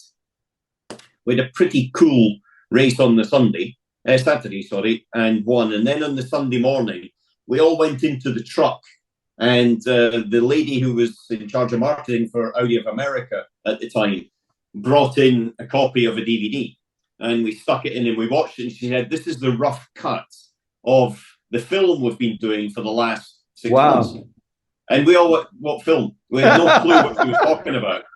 And there was sections in the film that it was like someone was sitting behind you, listening in. And we had zero clue what was going on and didn't appreciate it. It was the fly on the wall, without doubt, the first one that I think really broke down the barriers. And I was very proud. It's amazing.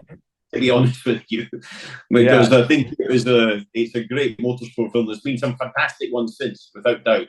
But, I put that one up there. I think it's brilliant because it is so real that film. There's no Hollywood messing with, drama or anything I like don't know. that. Jason Statham was there. He was pretty Hollywood. Yeah, he was. Yeah, yeah. But even his narration, there's another draw. For the ladies in the audience, Jason Statham is narrating. So that Well, just yeah, for the doubled our. ladies in the audience, Allan McNish is in it, by the way.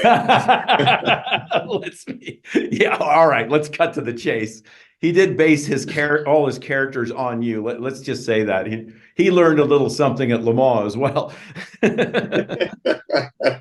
But truly a great film. And we were talking about how well a team can work together, and that film really showed that. I would imagine, I think a good point to make about making that happen, because that's the thing, like sticking your neck out in a team environment. Again, we're always worried about looking like an idiot, but you got to be in that environment like you obviously had, where everyone there worked together sort of, I wouldn't say flawlessly, because that's too high a level. It's perfect, and we're never perfect, but you weren't afraid to fail in front of one another. You weren't afraid to throw out not necessarily a great idea, but you're just, you were willing to kind of contribute. Everyone was willing to pitch in and simply make the effort more efficient, make the car faster, improve the chances of winning. I think it was incredible because, of course, you had to win on merit. The Peugeots were quicker, and you had to beat them on strategy. You had to outthink them. You had to outperform them in the pits. It was all those things. You were kind of the underdog that year. You weren't necessarily supposed to win that race that you won. And I think that there's I love a good sports story, and I don't care what the sport is, even sports I'm not interested in. I love those types of movies because I think they're always very inspirational. But to me, like Truth in 24 is a documentary on motorsports, is amazing because they did such a good job in capturing how efficiently your team, your family that was a team, it was such a, the atmosphere from Dr. Ulrich down. You guys were all so close with one another, and how efficiently you guys executed and how well you anticipated the race, and therefore, pulled a victory out that shouldn't have been a victory. Peugeot should have won that year, but they didn't. So I think it's a great template in a way for how things should work in motorsports. And I don't care whether you're talking about Formula One or Formula E or Paris Dakar. It doesn't matter. Like, that's how you do it if you want to win in motorsport. So I adore that film, and I think anyone remotely interested in performance in any level for anything, go watch that movie. It's really, really well done. I think it really showcased a lot of the things we've been talking about, when we've kind of been going through, picking through your career and your highlights and things you've done and areas you've learned. It's amazing because, like, your calling card is that film, because it brings all of those elements together, and you get to see it executed as well as it's really ever been executed. And that's a pretty cool thing. I'm glad we didn't have to do a replay of it. That would be for sure, because it would be difficult to achieve it the second time around. It was difficult. Actually, it was also a good lesson, because you're right, Persia should have won that race. And we exploited their weaknesses in the most aggressive way we could. Took a lot of risks to do it, but we exploited it. But they came back and they kicked our ass the next year. They did. Let's be very frank about it. Yeah. They went home, licked their wounds. They weren't happy. They made a lot of changes, and they came back and they fought back. The Lions did fight back, but it was another lesson that you can't rest on your laurels. You've got to maybe make a fantastic victory, great film, but all that does is talk about the history. It's about the next race that's the important thing, and that next race they won, and then it meant that we went home and we licked our wounds, and then we came back out swinging and beat them the following year.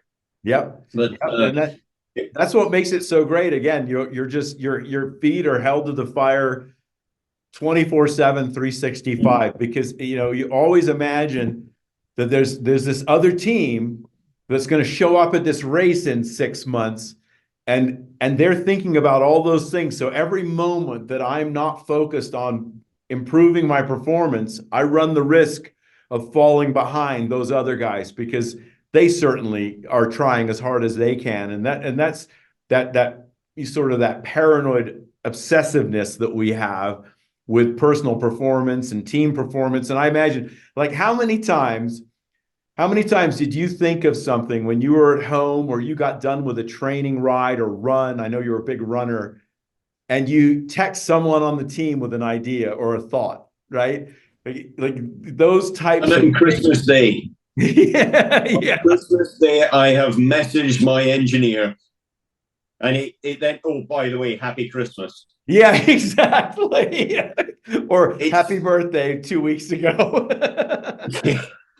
yeah, and I never remembered his birthday.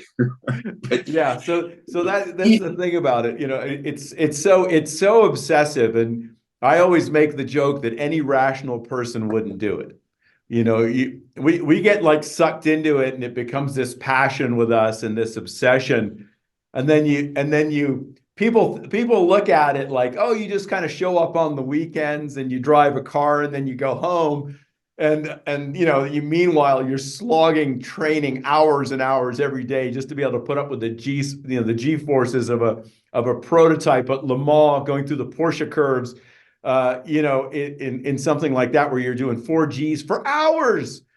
Like, you think of Formula One being a 2-hour race, and they'll do 5-6 Gs depending on the track.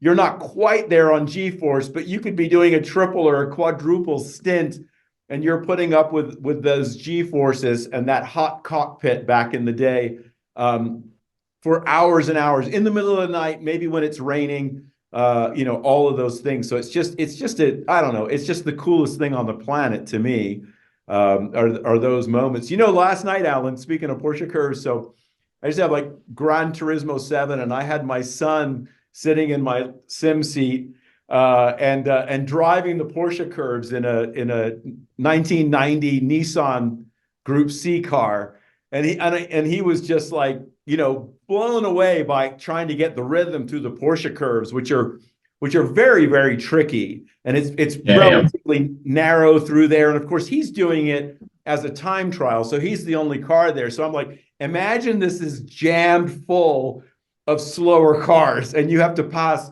let's say, 7-8 cars in the Porsche curves, or at least 2 or 3 you're doing probably every lap. And imagine it could be nighttime, and it could be raining, and imagine that you could be doing this on a very old set of tires, and imagine the differentials in speed between those different classes of cars and how you have to time that well, because you don't want your lap time delta to be too big between your slow and your fast laps, because you're obsessed about that. And he was just like, I can't. And I go, oh, by the way, I'm interviewing Allan tomorrow for a podcast, and we're going to be talking about this. It's funny you say about that, because I was fortunate, and Tom as well, that we won Le Mans over 3 different decades. Amazing. From the 90s, the 2000s, and the 2010 decade. And there was a massive change in technology, car speed, performance, everything else in those decades. And the biggest area was in the Porsche curves. Because when I first went there, we were probably, from the beginning to the end, I would have said the average speed through the second kink and then the long right before karting was probably 65 kilometers an hour different to what it was at the end. Because of tire development with Michelin, of aerodynamic development, of the factory surfaced it, so the grip level was higher than what it was before. The fact that physically we were just a bit stronger to get the car in. All of these different dynamics. And you mentioned that I think it required a different processing speed from the driver as well. Because suddenly that narrow section as you cross the bridge and then into the blind downhill left kink, everything was just going past that little bit quicker. And if you put it at night, then you needed better lights because you needed the lights because you were suddenly 60k quicker than what, or 40 miles an hour if you want to put it in a different language. So there was the single biggest change, I would have said, due to just various developments that impacted on the driver was through Porsche cars at Le Mans over the decades that I raced in it.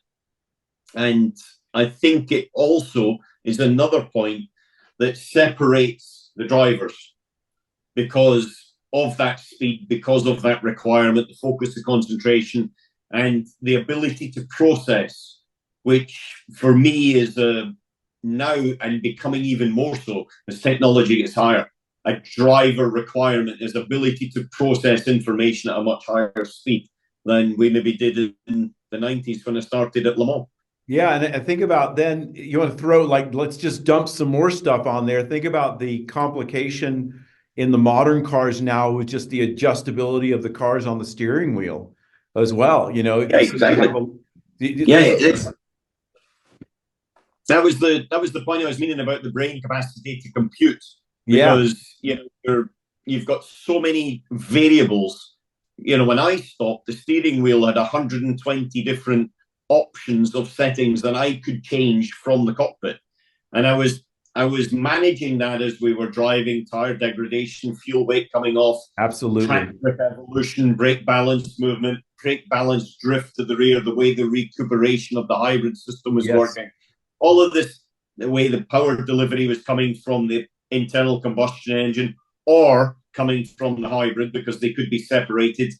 And so there was a lot of things going on there. And I think when we talk about drivers now like Max Verstappen, Fernando Alonso, Lewis Hamilton, pretty exceptional drivers.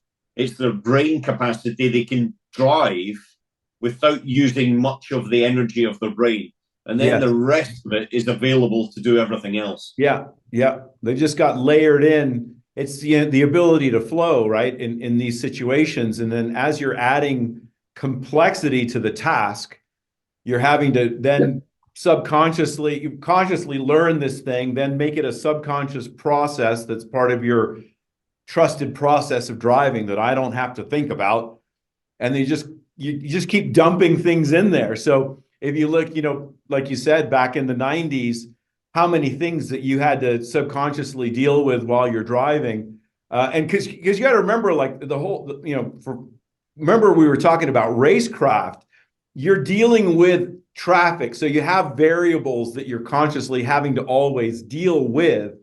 And then you have subconscious things that are just the mechanics of driving the car. And so your conscious bandwidth is always used up. That little 5% of your brain that's conscious, you're trying to time a pass with a car, you know, and doing all these things and anticipating someone, you know, oh, is that a car closing on me? Like, who's that? You know, you're getting on the radio and asking, is this car on the same lap I'm on? Do I need to worry about them? Never worry about what's behind you. It's never behind you. It's like history. You can't change what's behind you. You can change what's in front of you. I love that. See, you're not totally retired, are you? I don't think you ever do. That's the good part. I enjoy what I do now because you're still in the paddock, still require all the senses and all the things, but don't have all of the hard work and sweat to do that I had to do before. Yeah.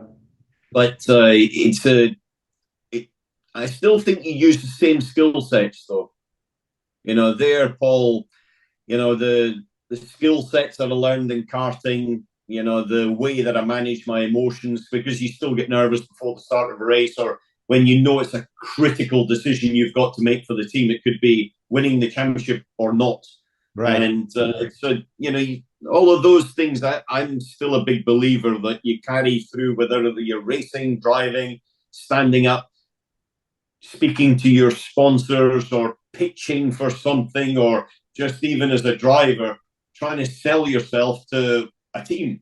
Yes. And, you know, put your best foot forward, as they say. And that ground rule, and as you said about the basics of it and what you build in right at the beginning, for me, I still use them today, and I'm pretty sure I'm going to be using them for the rest of my days. Yeah. I'm pretty sure the rest of my days will be in a paddock as well. Yeah, I mean, and I think that mindset is what makes you, and you're going to carry that into whatever. I would imagine you have a very organized garage at your house, and you have a very organized kitchen. Like you can't not do it. Your cars are kept clean. I've got a bit of an issue with that sort of thing. Yes, I'm a little bit obsessive compulsive disorder. Yeah, little bit. Yeah, so that's the cool part about it. And again, because you're in motorsports, again, it's very unforgiving, and so you're very quickly shown when parts of your process aren't particularly efficient or don't work very well. And so you either change them, or you waft off into obscurity and no one remembers your name. So it's all part of what makes you, and so it's always front and center to become better and more efficient at things. You can't ever let that go. You won't ever let that go. And yes, sometimes for people that are outside of motorsports, it can be kind of annoying. Sorry, sorry, we think like that. So you've talked about a lot of your drivers, and maybe this is the last little thing that we can chat about for a few minutes. Because that era was so stacked, and you came up not through an easy period in motorsports. There were so many notable drivers that you have faced off with, driven with. You had a year in Formula One. All these things that you did. And again, you've kind of mentioned a few of these things, but were there any drivers that you saw that their approach, that you kind of went, wow, that was amazing, and maybe incorporated that into your process from that point on? So sort of who did you really respect out there while you were out there in this very long and storied career that you've had? I think you had to respect everybody in one format or another, because they were competitors, and they were there on merit. There was probably a driver that I think had a serious amount of talent that didn't necessarily have the brakes, called Andrea Gilardi. He's a young Italian in karting, and he won 2 world titles. The second one was when I raced the World Championship, which was also probably the biggest disappointment in my career, that I didn't win it, because I didn't quite get the start right and finished third, just the trail. There was Andrea, there was Michael Schumacher, then myself. And Andrea was probably one of the biggest talents I've seen that didn't quite have the fruition of his career. Mm-hmm. When you talk about someone that maybe shook me and made me sit up and think, that was as clear as day. It was 1989 Estoril in Portugal, just after the F3 season that we spoke about before. And it was my first ever F1 test. And it was with McLaren. And I'd signed a contract with them. And the contract would be executed subject to the test. And it was a testing, development, reserve driver, blah, blah. And the person in the other car on the other side of the garage was a Brazilian racing driver that was pretty successful, called Ayrton Senna. And we have to remember, this is really pre-data. So this is when you were doing a race run of 70 laps, and you came in and you downloaded to the engineer what happened, because they had very, very limited data. In fact, the data, and Honda was the World Championship winning team. They had just dominated again. And they printed off the lap time, which was a throttle trace, a brake trace, and a speed trace. And then you would print another lap, and you would hold them up to the light to see what the differences were. They couldn't even overlay. It wasn't even an overlay. Wasn't even overlaid. So it was pretty basic. And I remember going out at the end of the day and thinking, shit, this is fast. This is cool. And just driving. And then I did the next day and just thought that. And then Senna got in, and he was talking about engine friction and this and that and the next thing, and he was reeling off. He did a 20 lap run, and he was reeling off what happened in corner 3 on lap 4, and then in this and that, and it was just like a complete data download. And there was two things there. You could see the brain capacity was super big to be able to take in all of that information while driving. But the other thing was that where I was just touching the superficial surface of what I was doing as a driver, he was actually nailing into the real detail. And I realized there and then, at the end of that test, before I went to Macau, because I flew straight to Macau to do the Grand Prix out there, was if I wanted to be serious as a driver, I needed to work a lot harder than I was. I couldn't just drive and, as you pointed out, allow my talent to take me forward, which to some extent, looking back, I had done up till that point. Mm-hmm. My talent had got me to winning races and championships, and I hadn't necessarily, even though I'd maybe knuckled down to an extent, not to that extent. That was a league ahead of anything else that I was exposed to. And that was a massive, massive lesson. But it was also one that kind of shook me a little bit, that, you know, you've got to into the detail of engine friction, where I was just thinking, Christ, this is quick. Yeah, and I think, I mean, I think if you think about all the people that have ever had wake-up calls in motorsports, that's about as rough as it would probably ever get. I mean, Ayrton Senna, folks, you know, kind of at his prime, at his peak. Oh, yeah. Yeah, I mean, and you get, and of course, out of all the people it could be, you know, maybe Michael maybe got to that same sort of level of detail, you know, but yeah, I think later on he definitely would have done, but yeah, but to deal with that, there's drivers that have, I would say, reassessed the benchmark. Yeah, prior to Senna, you know, with his meticulous way of working and his driving style and smoothness, the way that he was able to do things and develop. Senna with his physical and just the pure attacking and direct focus. Michael, because he was ruthless and didn't leave anything, any area of the team. And that's where I think Michael was another benchmark, because he made sure the team worked for him solely, didn't care about anything else, made them work. And now you've got Max Verstappen, and Lewis before him, clearly another one, but Max is going to, I think, redefine some things as well.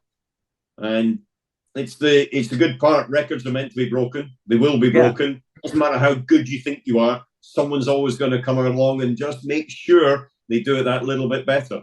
So you got to get in there and go for it. And in Formula One, I mean, it's such a technology-driven sport. If you look at other sports, things like, you know, like track and field, just like running, where they thought the 4-minute barrier would never be broken in the mile, you know, things like that. And now you look at how far below that people have now got. Just in track and field, that's a physical person just running. It's like, how are people running so much faster than they were 50 years ago? You know, but doing gait analysis and just looking at stride and things like that. So it's amazing to think, if you think like they've made big improvements just in how fast someone can run. Imagine what's going on in motorsports, where you're operating this incredibly complex tool made of 1,000 different, you know, thousands of different parts, and are also, you know, analyzing it. You were talking about how basic data was in the beginning, how complex it is now, and the terabytes of data that they're pulling off the cars, or actually beaming straight to the factory in real time. In the factory. Yeah, and so you could see how, like, you know, the benchmark, where I always, you know, I think of Fangio being such an incredible driver because he won 5 world championships, but he drove for 4 different manufacturers doing it. And he took his same mechanics from team to team because he knew the key was the car preparation, and having a reliable car in the 1950s, that was a big deal, you know. And you just go through all the eras, and like you say, all the way up to Max today and what he is doing. And it's really amazing, because what you're eking out, just like the runner, what we're able to eke out of human performance keeps getting better and better. And you think about like the physical just level, that how fit they are compared to how fit they were back in the day. And of course, all born out of necessity, like we were talking about, like hours and hours of very high G forces that you're subjected to in a very hot cockpit, and twirling 120 plus adjustments on your steering wheel that you have to deal with, and between hybrid systems and regenerative braking and all the things that are going on, the old school stuff like fuel load and tire management and weather and all of that. And it really is incredible. I mean, that's what I always have loved and will always love about motorsports, and how that it will take something, something new and turn it into something incredibly complex, because there's some sort of advantage that can be eked out of it if we break this down into our into its tiniest parts, and we think about it more than the other guys do, then we can gain a competitive advantage. And there's one of our thousandths of a second is done. On to the next one. Exactly. It's just brilliant. Roger Bannister's 4-minute miles, pretty safe in my shoes, that's for sure. I ain't going to be breaking that one. Someone else has never done it, but certainly not me. So there you go. Way to dig Roger Bannister out of your brain there. That was impressive. How long have you been sitting on that? Go, don't forget. Funnily enough, I actually bid on buying the stopwatch that timed that 4-minute mile.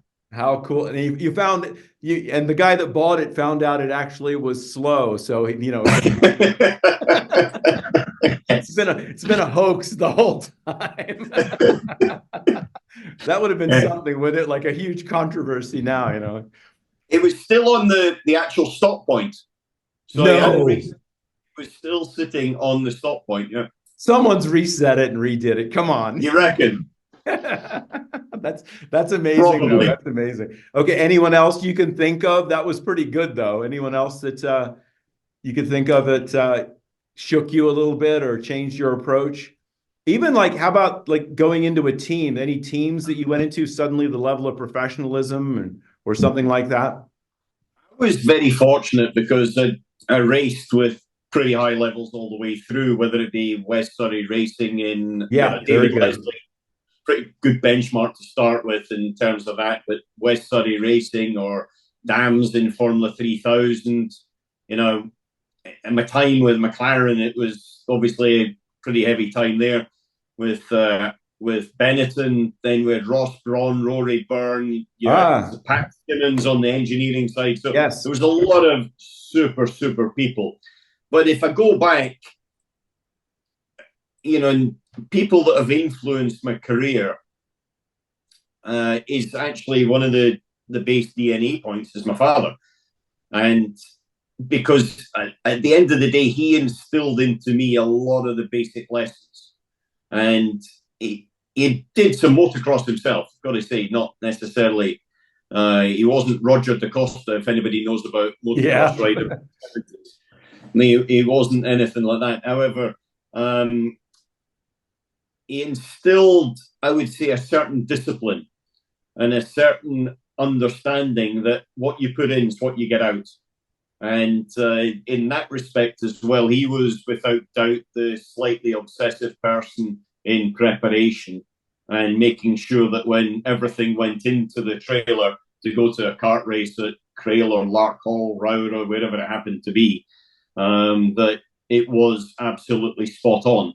And he was the one that was also, I remember when it was bloody cold, it's freezing cold, and we had the tyres in the van because it was like 2 degrees Celsius outside. And in the van with the heater on, and he had the tyres in the van. I wasn't really sure why we were keeping the tyres for. We're keeping the bloody tyres in the van. It left space for the rest of us. But he was the one that was always thinking about these things. Did we need a sprocket that was 1 tooth more, 1 tooth less? And I think that inquisition of trying to look for the fair advantage, never mind the unfair advantage, probably all came from Bert McNish. That's fantastic. He was without doubt I would say the bedrock of it. But I was super fortunate that I worked with some of the best, and that's as teammates, it's as engineers, and they all had different things that they brought to it, different personalities. Some were a bit rough around the edges. I'm sure they thought I was a bit rough around the edges, but without doubt, they were they created their own way. So I don't think I could have looked back, and I said it before, I think it's one of the best schools for anything. You know, you can throw into any sort of business and you learn to survive, you learn to make your way because that's, you know, the way you have to do it. But I'm a big fan, Paul, of you learn what's behind you, but you look for what's ahead of you. And so when you say about who's the one that's probably make you sit up and think it's probably someone I'm going to meet next week, I don't know it yet, but I'm going to, you know, enjoy it when it comes, because this is all part of the tapestry of your career and your life and what makes you what you are. Absolutely. Well, Allan McNish, it has been an absolute honor. And I just want to say thank you for taking your time. I imagine it's getting a little bit late there where you're at, so I've got to let you go. But I'm getting hungry. And hungry, yes. I think everyone who's watching this can realize why I was so excited to have Allan on, why I was so honored to have Allan write the preface to my book, Optimum Drive. Allan, again, thank you for doing that.